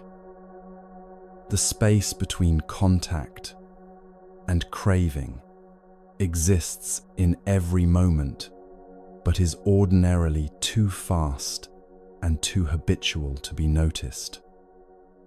In that space lives what the practice is cultivating, the capacity to meet the pleasant feeling, tone without the lean toward more, and to meet the unpleasant feeling, tone without the flinch away from it. The seeing is clear enough that the automatic continuation of the sequence pauses, and in that pause, the feeling tone completes itself without becoming anything further. Feeling tone is not only experienced in the mind, it lives in the body simultaneously and can be located there with genuine accuracy if the attention is brought to it directly. The pleasant feeling tone of an attractive contact carries a physical quality, a kind of opening, a warmth concentrated somewhere in the chest or the throat, a very slight forward lean in the body's orientation. The unpleasant feeling tone of an unwelcome contact carries its own physical signature, a tightening, often at the solar plexus or across the shoulders, a quality of the body gathering itself against something. The neutral feeling tone has the most subtle body quality of all, a kind of flatness or stillness, the absence of either the opening or the tightening. Attending to where feeling tone lives in the body, rather than only to its mental quality, gives the practice a concrete ground that the mind's speed can disrupt, but the body's slower signal cannot. The body is often still registering the feeling tone clearly. At the precise moment, the mind has already moved 3 steps further into elaboration. The neutral feeling tone deserves particular attention here because it is the one most consistently overlooked. Much of ordinary daily experience arrives with neither a pleasant nor an unpleasant quality. The background texture of a normal morning, the sensation of sitting in a familiar room, the contact of breath with the inside of the nostrils during quiet moments. The untrained mind responds to neutral feeling tone with a specific and costly reflex: restlessness. When nothing arriving is strongly pleasant or strongly unpleasant, the mind generates its own stimulation by reviewing the past or anticipating the future or producing anxiety about the absence of engagement. Neutral feeling tone in the untrained mind is rarely met as neutral. It is met as a signal that something is wrong with the present moment, that it is insufficient, and that something more interesting must be found. The practice of meeting neutral feeling tone as neutral, clearly, without adding the restlessness that converts neutrality into a problem, is where the therapeutic value of Vedana practice becomes most available in daily life. Much of what most people describe as the inability to be still, the compulsive reaching for the phone, the difficulty simply being in a quiet room without doing something to it, is the untrained response to neutral feeling tone. The moment offers nothing strongly pleasant or strongly unpleasant, and the mind produces movement to address the perceived insufficiency. Meeting neutral feeling tone as neutral does not eliminate the preference for pleasant experience.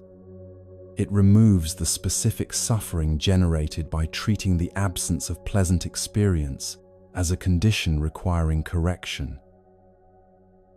Memory carries feeling tones in a way that extends their reach far beyond the moment of original contact.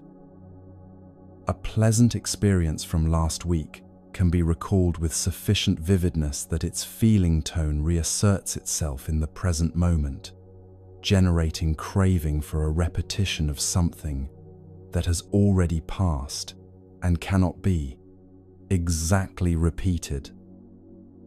An unpleasant experience, recalled clearly enough, reinstates its unpleasant feeling tone, producing aversion towards something that is not currently present. Much of what people experience as anxiety is this mechanism. Feeling, tones from anticipated future contacts arriving in the present through the mind's projection, producing craving or aversion toward events that have not yet occurred and may not occur in the form imagined.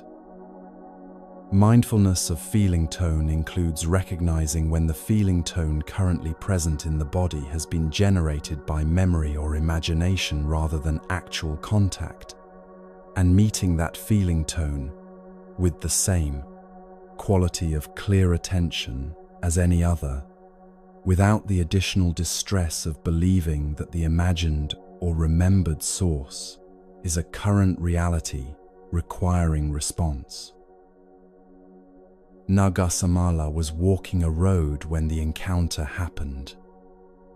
He was not in formal meditation, not sitting with eyes closed on a prepared cushion, not in the specific conditions most people associate with mindfulness practice. He was doing what wandering monks did for months of the year, moving through ordinary circumstances, encountering whatever the road produced.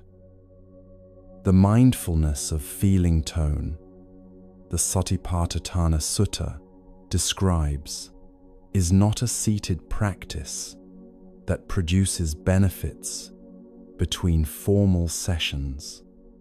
It is the capacity developed through formal practice that becomes available in exactly these unremarkable moments, on a road, in an ordinary morning, when something beautiful approaches and the pull arises before any deliberate thought has had time to form.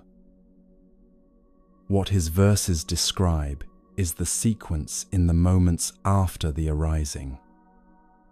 The pleasant feeling tone was present. He noted it, not by labeling it in clinical language, but by remaining genuinely present to what was happening in his own mind rather than in the external event.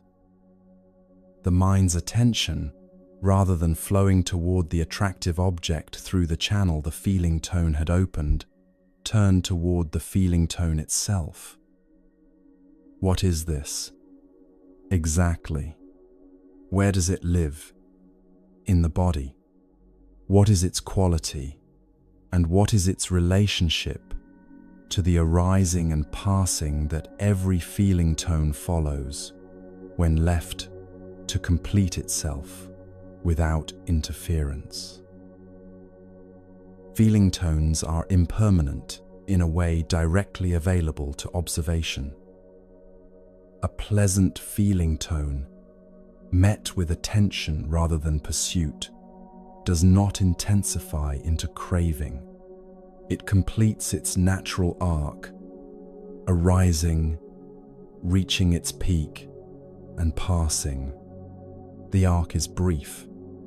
What extends it, what converts a feeling tone into the sustained craving that then pursues its object across hours or days, is the mind's response to it.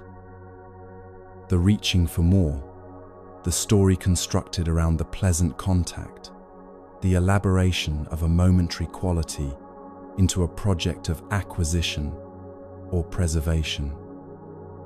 Remove those responses by meeting the feeling tone with clear attention rather than automatic elaboration, and what remains is the arc, brief, self-completing, leaving nothing in its wake that demands to be resolved. The Satipatthana Sutta describes the practice of feeling tone with the precision characteristic of the canon's most important instructions. The practitioner knows the pleasant feeling as pleasant, the unpleasant feeling as unpleasant, and the neutral feeling as neutral. The knowing is complete. The experience is fully received. What changes is the relationship between the receiving and the next step in the sequence that ordinarily follows automatically. Nagasamala was not practicing the absence of response to what he encountered.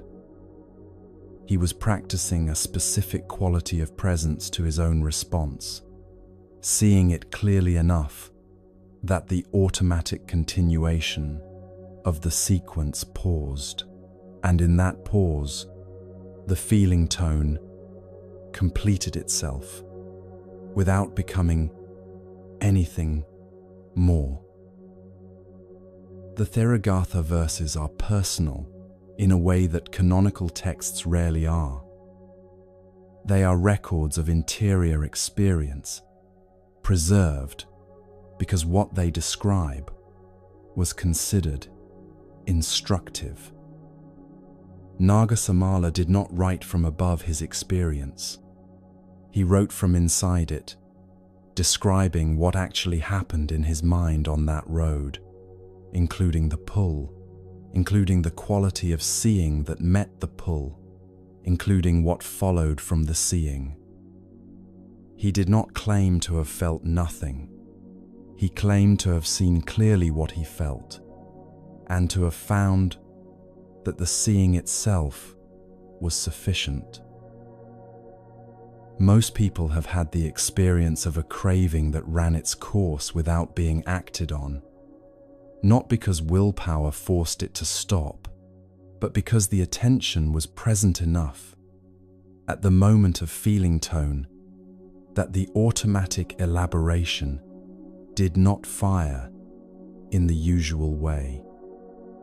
A particular quality of hunger that met with genuine attention turned out to be tiredness rather than the need for food it had presented itself as. The restlessness that, when sat with honestly for a few minutes, resolved into a desire for movement rather than the habitual distraction it typically produced. These are small instances of the same capacity Nagasamala was describing in a more developed form. The mechanism is identical. The practice deepens the availability of it. What makes the practice of Vedana Anupassana particularly consequential is its position in the chain. Working at the level of feeling tone is working at a considerably earlier point than most people imagine when they think about changing habitual patterns. The usual approach to a persistent craving is to meet it after it has already gathered strength, after the wanting has become a project, after the mind has constructed multiple reasons why the wanting makes sense. Meeting craving at that point involves genuine effort, and the effort feels like resistance, because by that stage, there is something with momentum to be resisted. Meeting the feeling tone before the elaboration fires is meeting the same sequence at the very beginning, before it has gathered weight, when the quality of clear seeing is genuinely sufficient to interrupt the continuation.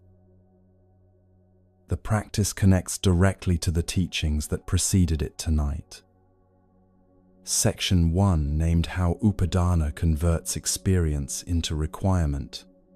Feeling tone is the link in the chain where that conversion begins. The pleasant contact produces a pleasant feeling, tone, and the automatic lean toward more is the first movement of Upadana forming. Meeting the feeling tone clearly interrupts that first movement before it gathers weight. Section 3 named the 8 causes of experience, and the second arrow, that incorrect attribution, adds. The second arrow is added at the level of feeling tone. The unpleasant feeling, tone of difficulty, becomes the craving for explanation, which becomes the narrative of moral deservingness, which becomes suffering layered onto suffering. Meeting the unpleasant feeling tone as unpleasant, clearly, without elaboration, interrupts the chain before the second arrow forms. Nagasamala walked on. The road continued.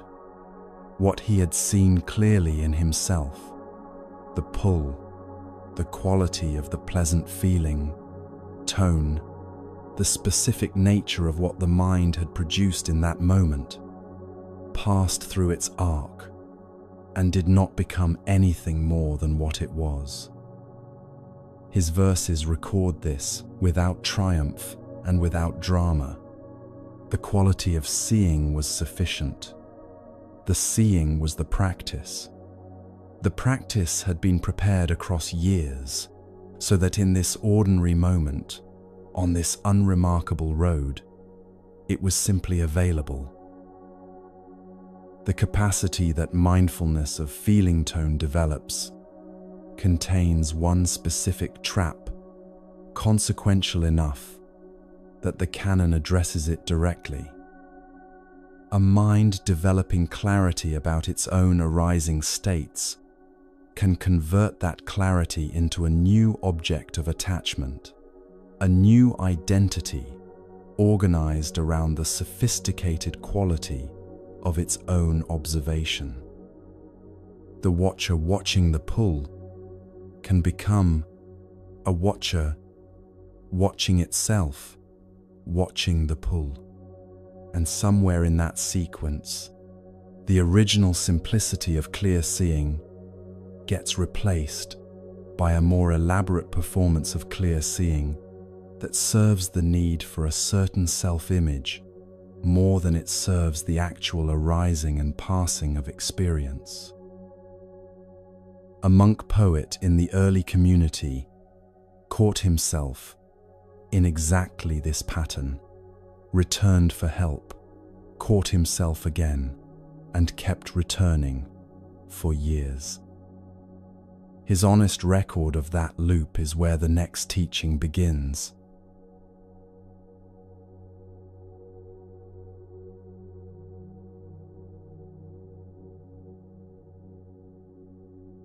Something happens in a community when one person's gift is markedly visible. The gift gets named, sought out, relied upon, and gradually becomes part of how the community understands itself, a resource it draws on, a quality it takes pride in having among its members. The person with the gift often finds this happening without having invited it or being able to prevent it. The gift is simply there, operating with its own momentum, doing what gifts do when they encounter the conditions that allow them to be expressed. The community's recognition follows as naturally as water finding the lowest point, and the person placed by that recognition into a specific position finds themselves in a relationship with their own gift that is almost impossible to hold without at least some portion of conceit attaching to the holding. Vangisa was the early Buddhist community's poet. His gift was so clearly beyond what any other monk in the Sangha possessed that the comparison was rarely even implicit. It was simply the obvious fact of the situation, acknowledged without dispute. He composed in praise of the Buddha, in elegy for teachers who had died, in celebration of the practice and the community's progress. When something needed to be expressed with beauty and precision, it was Vangisa who was asked. The words arrived in him fully formed, the cadences settled into place, without visible effort. What he produced had the quality that separates genuine poetic gift from practiced competence in a way everyone present could immediately feel. His verses are still read today, not only as historical records, but as works of genuine quality that have survived on their own merits. When the elder Sauriputta's passing needed to be commemorated, it was Vangisa's words the community reached for. That staying power matters as context for the difficulty he was working with. The conceit was attached to something real, which is precisely what makes it hardest to see and hardest to loosen. He also knew he had the gift, and he knew that he knew, and the knowing of the knowing was itself a problem he spent years honestly working with.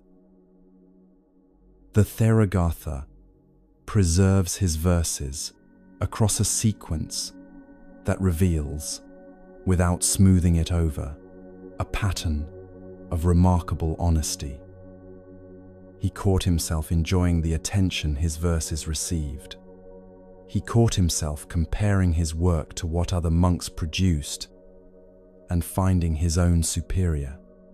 He caught himself feeling the specific pleasure of being sought out, consulted, recognized, the warmth of being the person others came to when excellence was required. And then, having caught himself, he went to Ananda and asked for help. Ananda gave him a teaching. Vangisa went away and composed more verses. And then he caught himself again, this time feeling proud of how honestly he had caught himself the first time. This is the loop the Theragatha preserves. He returned to Ananda. The teaching was given again. Vangisa went away, composed, and eventually caught himself experiencing a subtle satisfaction at the quality of his own self-observation. The loop is the teaching. He did not suppress what he found or perform remorse about it. He brought it into the open and worked with it as precisely and carefully as he worked with the verses themselves. The quality of his honesty about the conceit matched the quality of his gift. The Theragatha does not describe what became of Vangisa in the end. It preserves his process, not his arrival point. That absence of clean resolution is not an oversight in the record. It is an honest account of what working with deep-rooted conceit actually looks like across a lifetime of genuine practice. The canon addresses what Vangisa was encountering under the term mana, conceit.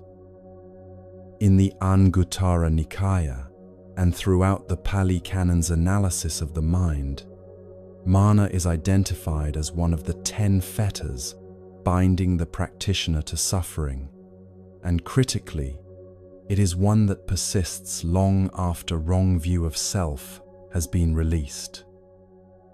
A practitioner can understand clearly that there is no fixed, permanent self, can hold that understanding with genuine conviction, while mana continues to operate in the mind as a comparative function. The canon describes 3 forms: the conceit of superiority, I am better than; the conceit of equality, I am the same as; the conceit of inferiority, I am worse than. All 3 involve the same foundational move, measuring a self against another self, generating a position, and finding some quality of satisfaction or dissatisfaction in the position arrived at. The measuring itself is the problem, not the direction the measurement goes. The conceit of equality is often the most overlooked of the 3. When a practitioner compares themselves to another and arrives at equality, finding a counterpart, a mirror, a confirmation that one is on the same level as someone recognizably impressive, the warmth of the recognition is real. But that warm recognition is being generated by a comparison, and the comparison is mana wearing the face of genuine resonance. The position of equality is still a position, still requiring the other person to remain appropriately impressive in order to sustain it. This is why mana is identified as a fetter that persists into the very late stages of the path. The first 7 fetters, including wrong view of self, doubt, and sensual desire, are released at stages well before full liberation. Mana is among the 3 remaining alongside restlessness and ignorance, releasing only at arahatship. That sequence communicates something precise. The comparative function outlasts even the explicit wrong view of self that ordinarily sustains it. The self-view can be seen through clearly, and still the measuring continues, drawing its material from whatever is available: gifts, progress, quality of self-observation, until the very ground from which measuring occurs is no longer available. What mana specifically feeds on in spiritual communities is worth naming carefully. In ordinary secular environments, conceit organizes itself around visible markers: wealth, status, achievement, These are obvious enough that most practitioners develop at least some capacity to notice them in themselves. Spiritual environments offer a different set of markers that are considerably harder to catch. The depth of one's practice, the quality of one's understanding, the subtlety of one's self-observation, the consistency of one's composure under difficulty. All of these are genuinely valuable qualities. All of them can be quietly measured against others. The measuring, when it occurs around qualities that are supposed to signify transcendence of measuring, produces a conceit considerably harder to catch, precisely because catching it seems to undermine the ground it is standing on.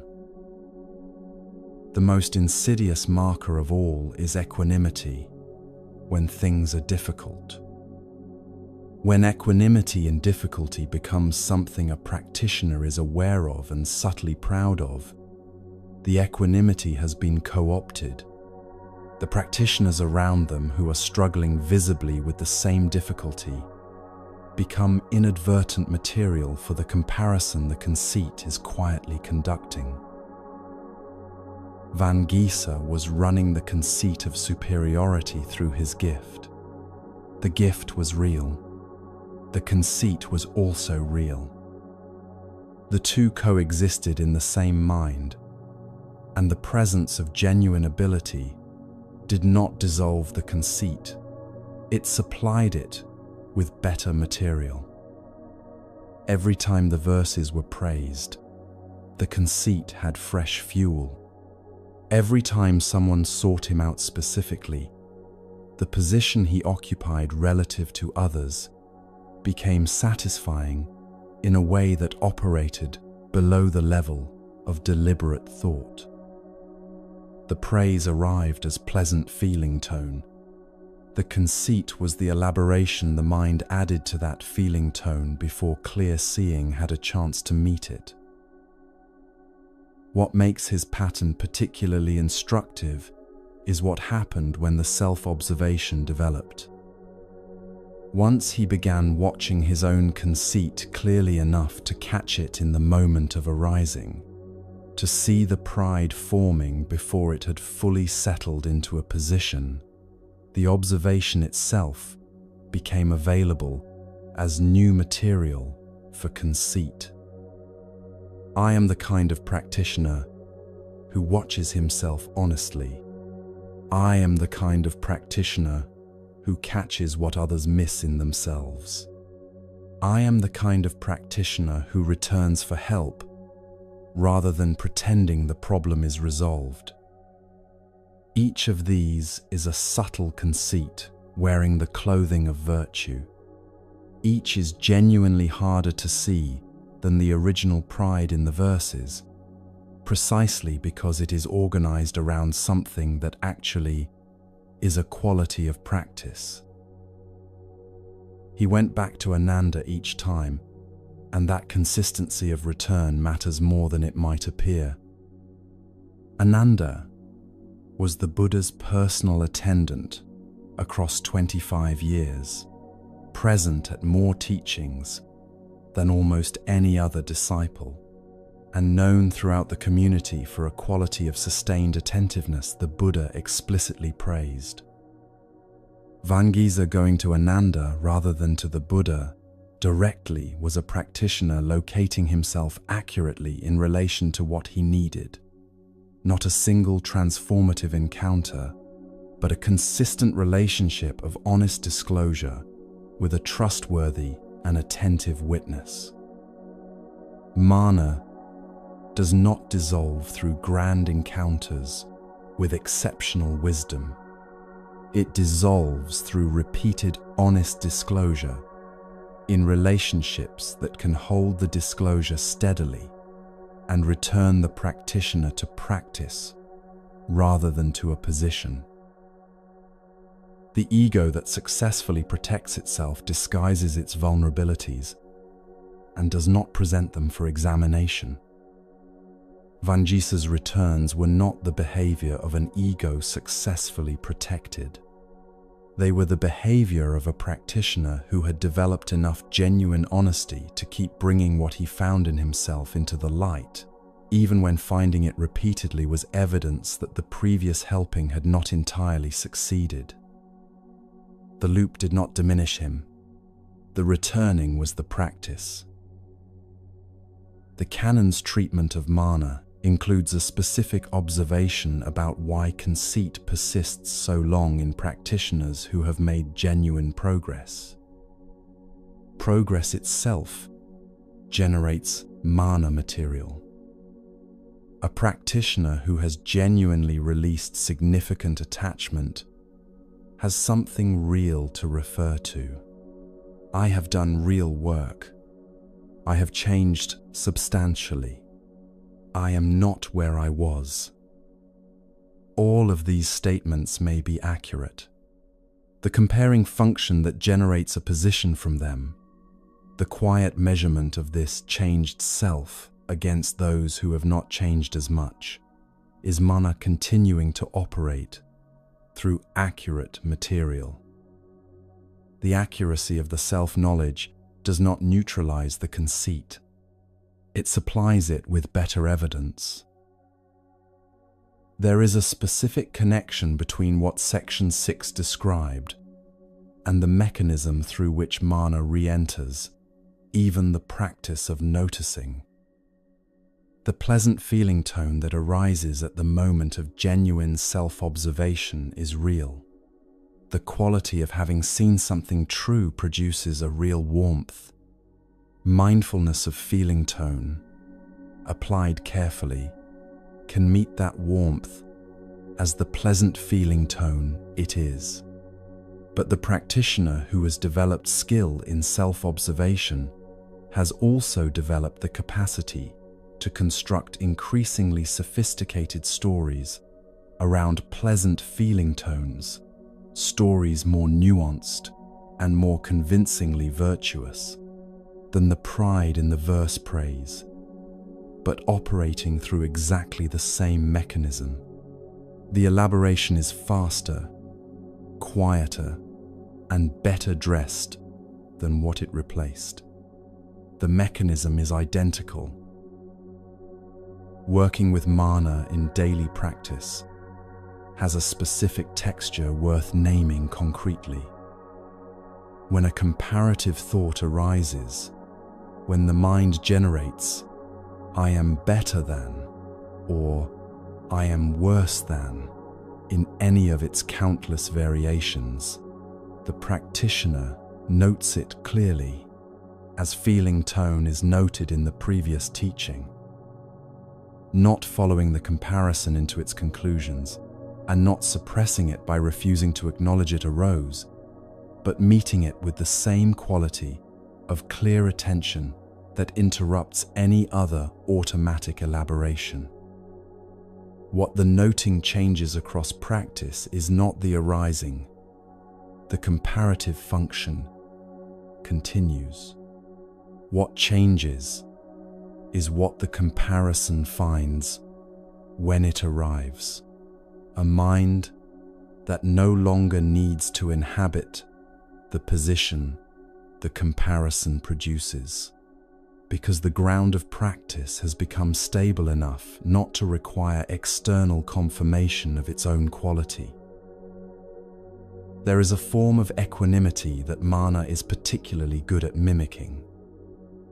A practitioner who has developed genuine calm can also perform calm, producing the surface appearance of steadiness, while something underneath carefully monitors whether the steadiness is being noticed and appreciated.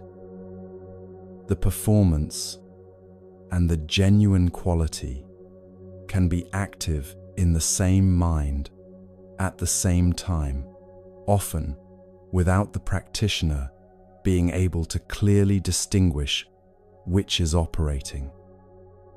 The test the canon offers is internal, when the steadiness is not noticed, when no one registers the calm, when the equanimity receives no acknowledgement. What moves in the mind in that moment? a subtle movement of disappointment, of deflation, the quiet sense that the quality of what was offered should have been seen. This is mana reporting through the back channel. Genuine equanimity has no such channel. It does not require an audience because it was not being produced for one. What eventually changes in genuine practitioners is not that mana stops arising. The comparative function has deep roots and does not dissolve through a single insight or a single honest conversation with a trusted teacher. What changes is what the conceit finds when it arrives, a quality of inner space that has become practiced enough at meeting arising states that even mana's arising is met with clear seeing rather than followed automatically. The conceit forms, and the forming is seen, and the seeing does not add the additional conceit of pride in the seeing, because the ground from which the seeing operates has become stable enough to meet the conceit without feeding it. The humility this produces is not performed. It has no surface to perform on because it is not generated for an audience. It does not speak softly in order to appear humble. It does not volunteer its own failures in order to demonstrate the courage of self-disclosure. When Punna answered the Buddha's questions about Sunaparanta, this was the quality he demonstrated, not performing steadiness for the Buddha's assessment, but describing what would actually arise in him. The line between genuine and performed is what mana mimics and cannot cross. It is what remains when the comparative function meets clear seeing often enough that it no longer generates a position worth inhabiting. Vangisa is not presented in the canon as a cautionary figure. He is presented as an honest one. His verses survived not because they documented a monk who mastered the problem quickly, but because they documented a monk who kept bringing the problem honestly into the light, and whose honesty about the re-entry of pride through each successive form was itself a teaching the community found worth preserving. The Theragatha did not keep only the verses of the cleanly successful. It kept the verses of those who described the territory accurately, including the territory of repeated failure at the same junction. A practitioner reading about Vangisa who immediately recognizes the loop, who sees it clearly, feels the recognition with some warmth of insight, and notes that they too have been running exactly this pattern, is at risk of the same move Vangisa made at each stage. The recognition is genuine. The insight is real. The warmth of having seen something true is itself a pleasant feeling tone. The mind will elaborate that feeling tone into a position if the quality of attention from the previous section is not meeting it. What arises in the mind at the moment of genuine insight is a feeling tone. That feeling tone can be met clearly, or it can be added to. The adding is mana finding its next door. What the final section of tonight's teaching offers is the ground all of these interior movements ultimately resolve into, not in the absence of contact with the world, not in withdrawal from what is difficult, but in the specific quality of mind that meets the world without the chain from contact to craving, completing automatically. A teaching from the Sayutta Nikaya redefines what it means to truly live alone in a way that has nothing to do with geography and everything to do with the ground these 7 sections have been building toward.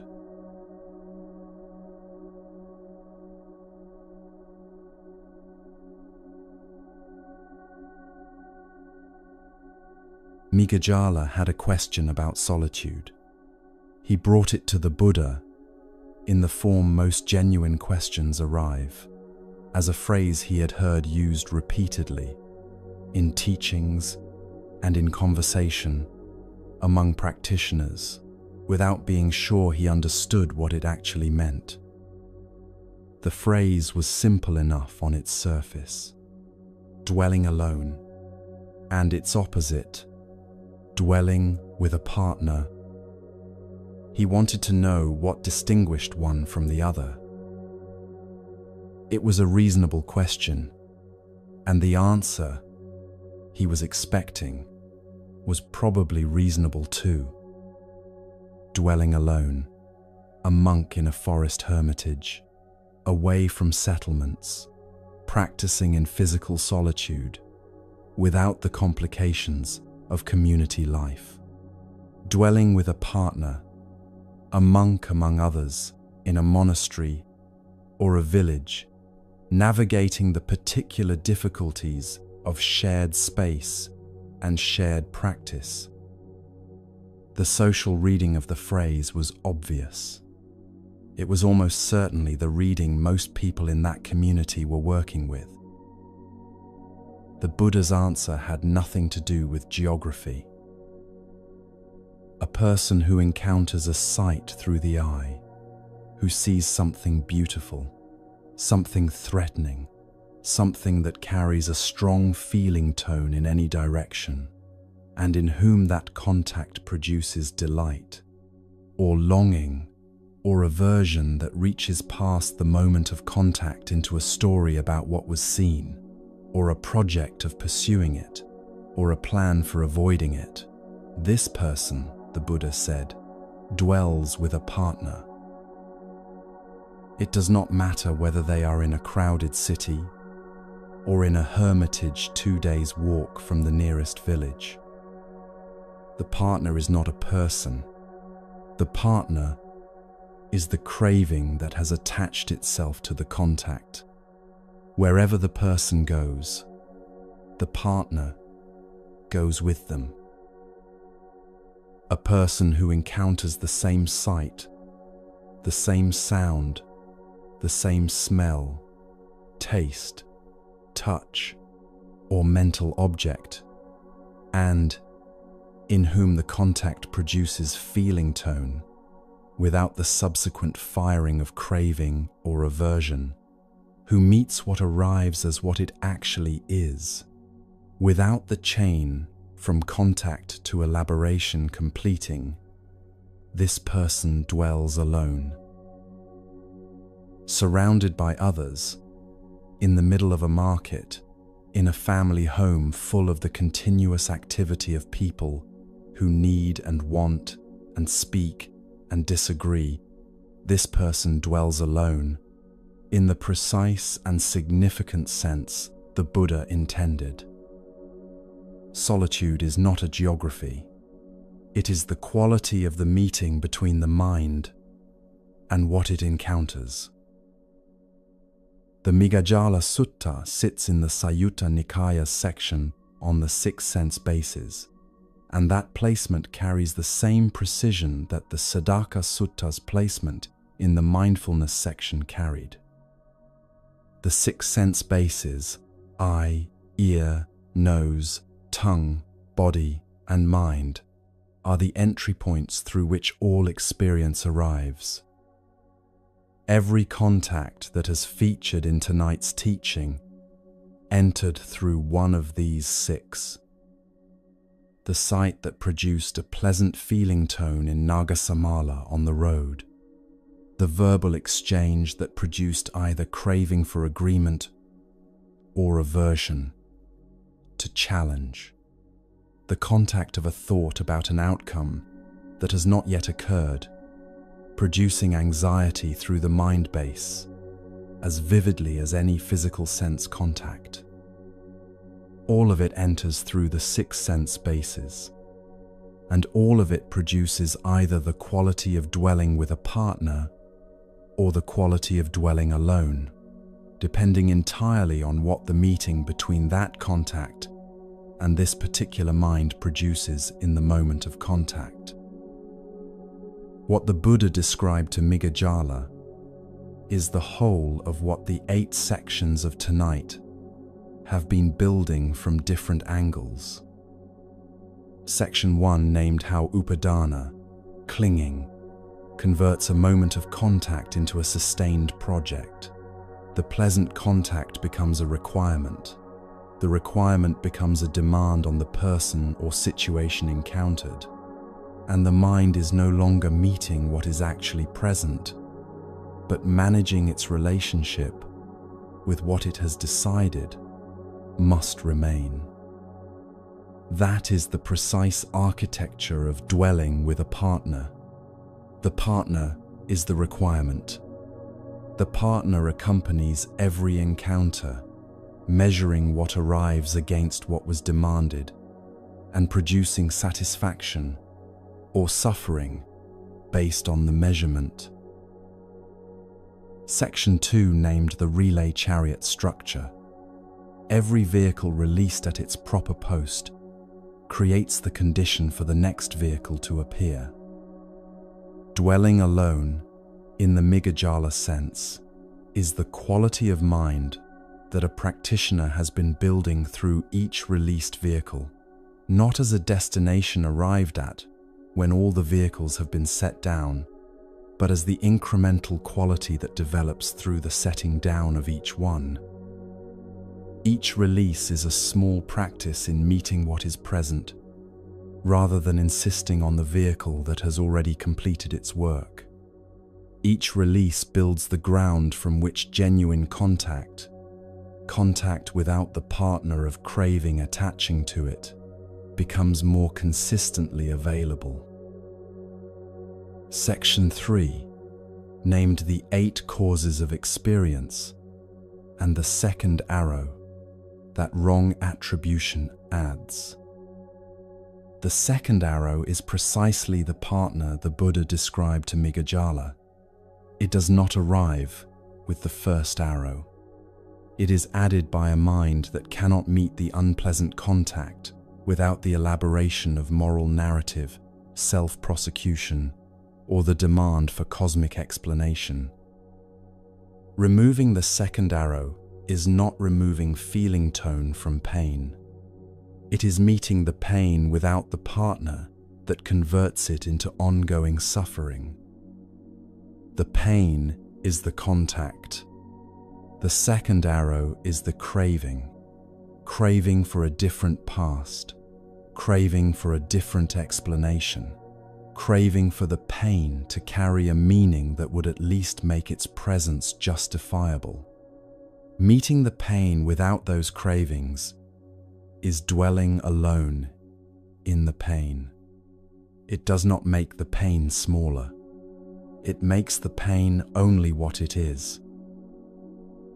Section 4, named the specific quality of attention the apprentice described at the base of the pole, attending to one's own footing with complete honesty.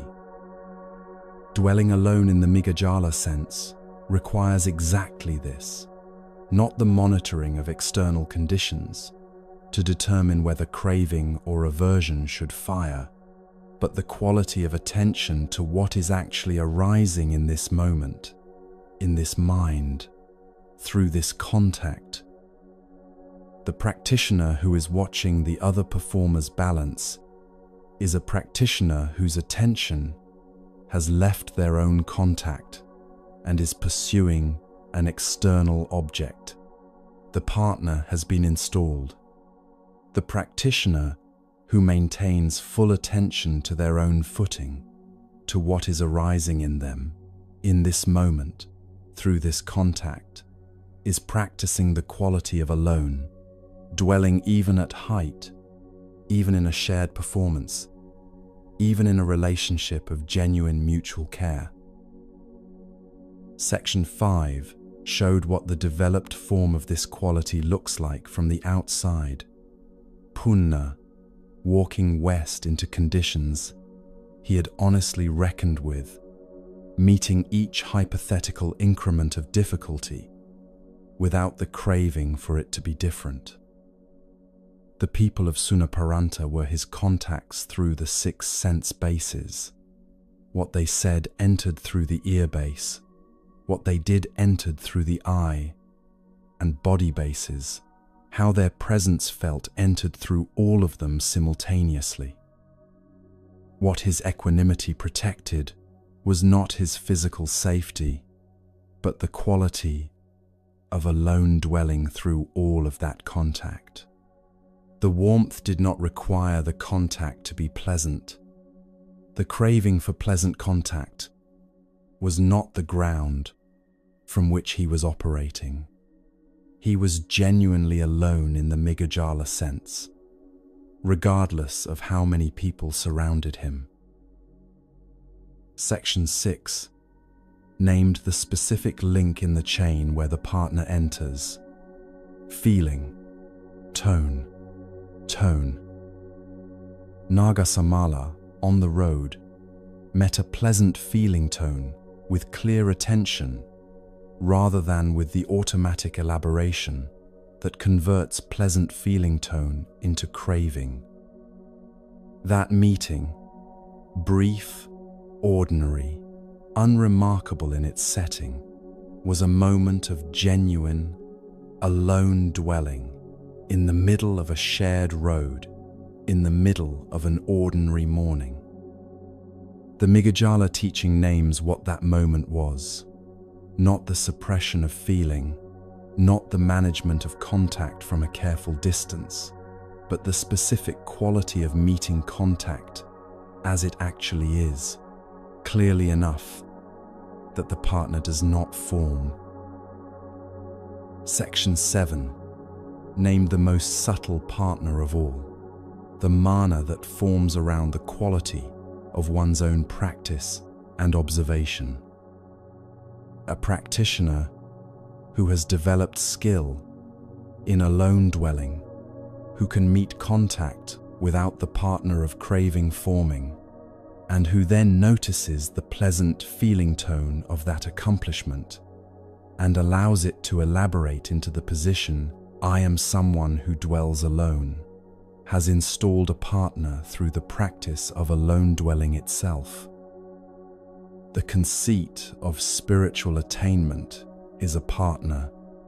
It accompanies every subsequent contact, measuring what arrives against the self-image of the practitioner who has moved beyond measurement.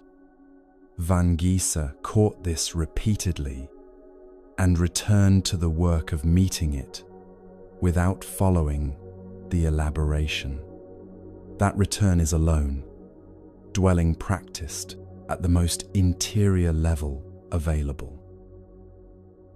What Migajala received in exchange for his straightforward question about solitude was a complete teaching on the nature of suffering and its cessation, compressed into a description of 2 qualities of meeting.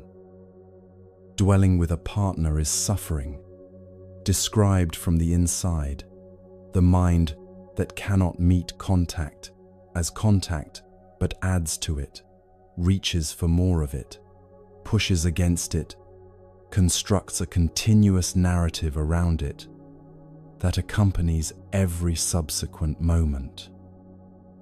Dwelling alone is what the cessation of that pattern actually feels like from the inside. The mind that meets contact, receives the feeling, tone it produces, and allows the feeling tone to complete its arc, without the next step in the chain, firing automatically. The teaching is not describing a permanent state achieved once and maintained thereafter. Contact is continuous. The 6 sense bases do not close.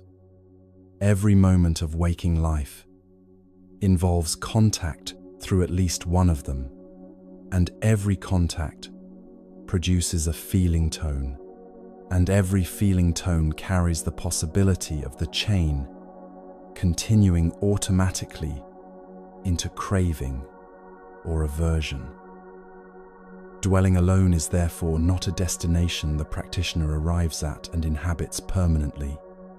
It is a quality of meeting that becomes more consistently available through practice, through the development of the mindfulness of feeling tone that Section 6 described, through the stability of ground that the preceding sections built from different angles. There are moments of alone dwelling in the life of every practitioner. There are moments in the life of every advanced practitioner where the partner forms. What the practice changes across time is the ratio between them and the speed with which the partner is noticed when it forms. The practical texture of this teaching in daily life is worth examining specifically because the Miggajala frame makes certain experiences immediately recognizable. The meeting that begins with genuine interest in another person and gradually shifts into the management of how that person sees you. At the point of that shift, the partner has formed. The work that begins with genuine engagement and gradually becomes the management of what the outcome will confirm about you. At the point of that shift, the partner has formed. The practice that begins with genuine attention and gradually becomes the performance of practice for an internal observer monitoring how the practice appears. At the point of that shift, the partner has formed. Recognizing the moment of formation, the precise point at which contact became something the mind is managing rather than meeting, is the practical exercise the Miggajala teaching makes available. Recognition is sufficient to interrupt the chain. This is not a claim about perfection of practice.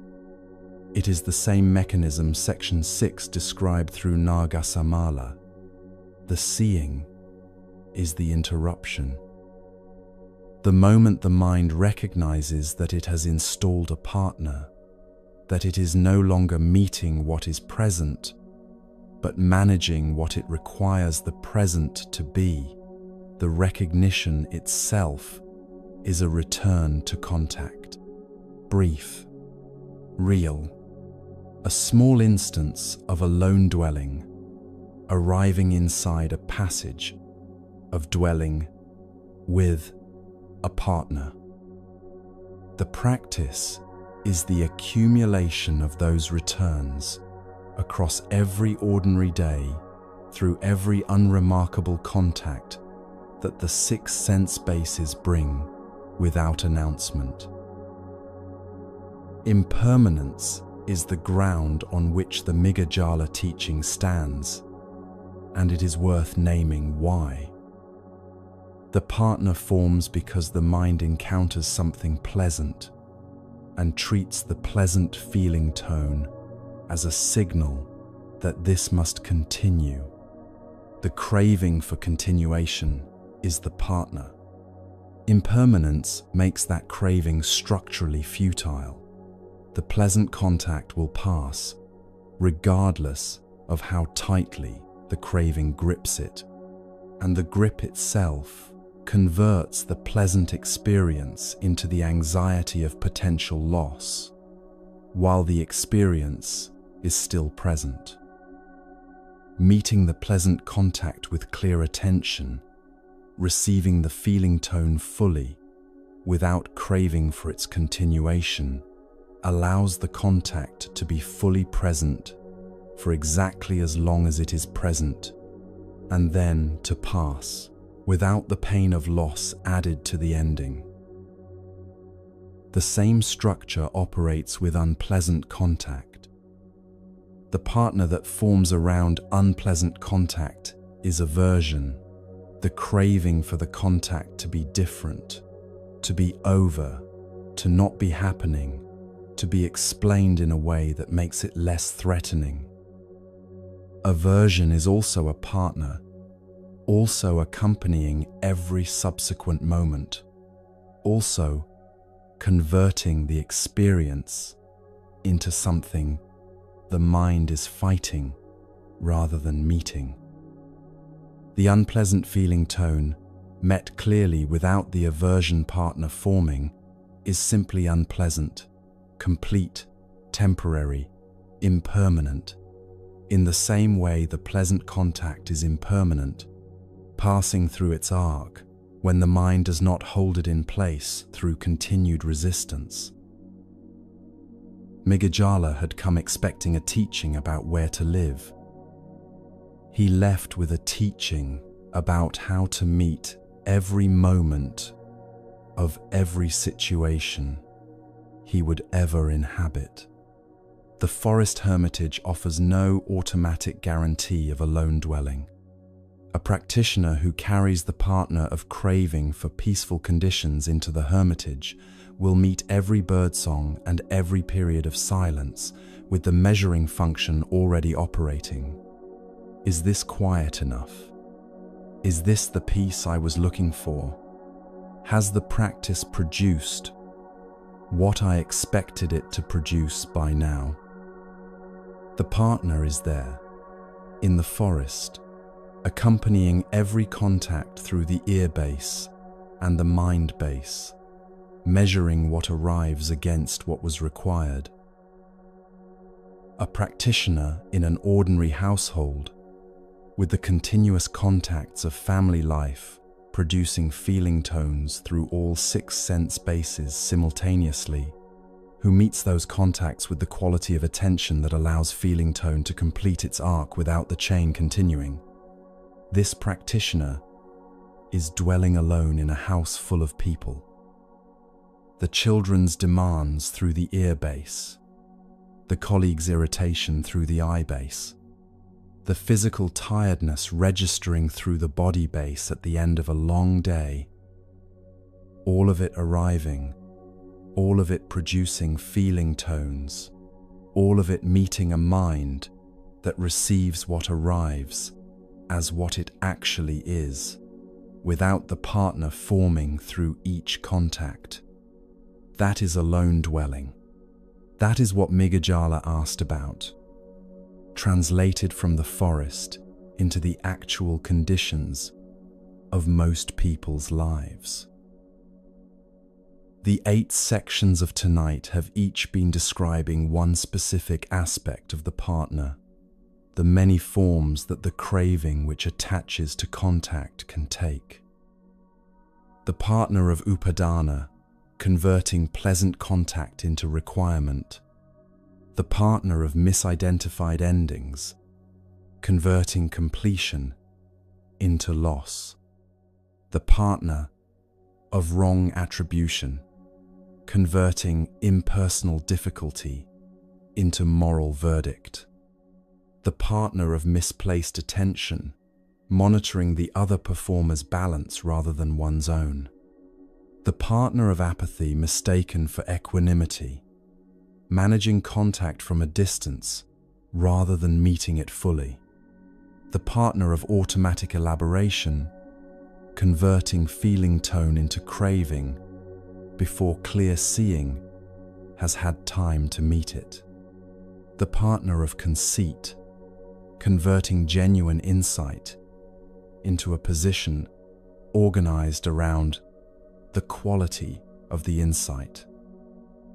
All of them are forms of the same movement, the mind adding something to what arrived, reaching past the contact into what the contact can be made to provide. Dwelling alone is what remains when the mind stops adding, not through the suppression of feeling, not through the management of contact from a careful distance, not through the cultivation of spiritual indifference that Section 5 named as apathy, wearing equanimity's clothing. Through the development, across ordinary days and ordinary contacts, of a quality of meeting that receives what arrives clearly enough that the partner does not form. Tonight began with a man at a river who had secured everything he loved and said to the sky, "If you wish to reign, then reign." His security was real. His love for what he had built was real. The rain fell on it anyway, the way rain falls on everything, with complete indifference to the quality of the preparations made against it. What the monk's parallel verses pointed toward was not a different set of preparations, but a different relationship to the rain itself, meeting it as rain, receiving the contact of it as it actually was, without the partner of requiring it to cooperate. That quality of meeting is what Migajala's question was always pointing toward, even before he had asked it clearly enough to receive the answer. It is what every question in tonight's teaching was pointing toward, across 8 different angles, through 8 different stories from the Pali Canon, arriving finally here, in the ordinary moment of contact, with whatever is present right now, the sound of this voice, the sensation of the body resting against whatever is supporting it, the thoughts arising between words, and the simple, unadorned quality of meeting, that contact as it actually is. The closing has one final thing to offer, not as new teaching, but as the still point toward which everything tonight has been moving.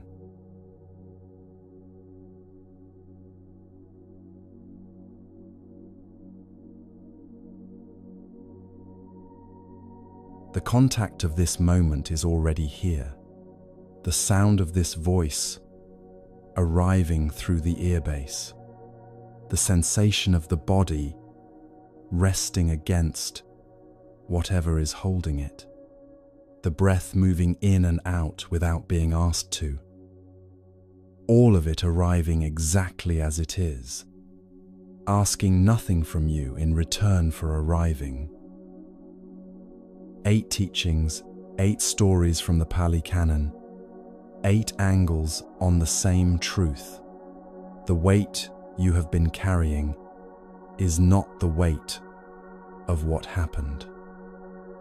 It is the weight of what the mind added to what happened, the requirement, the verdict, the comparison, the craving for the moment to be other than it was.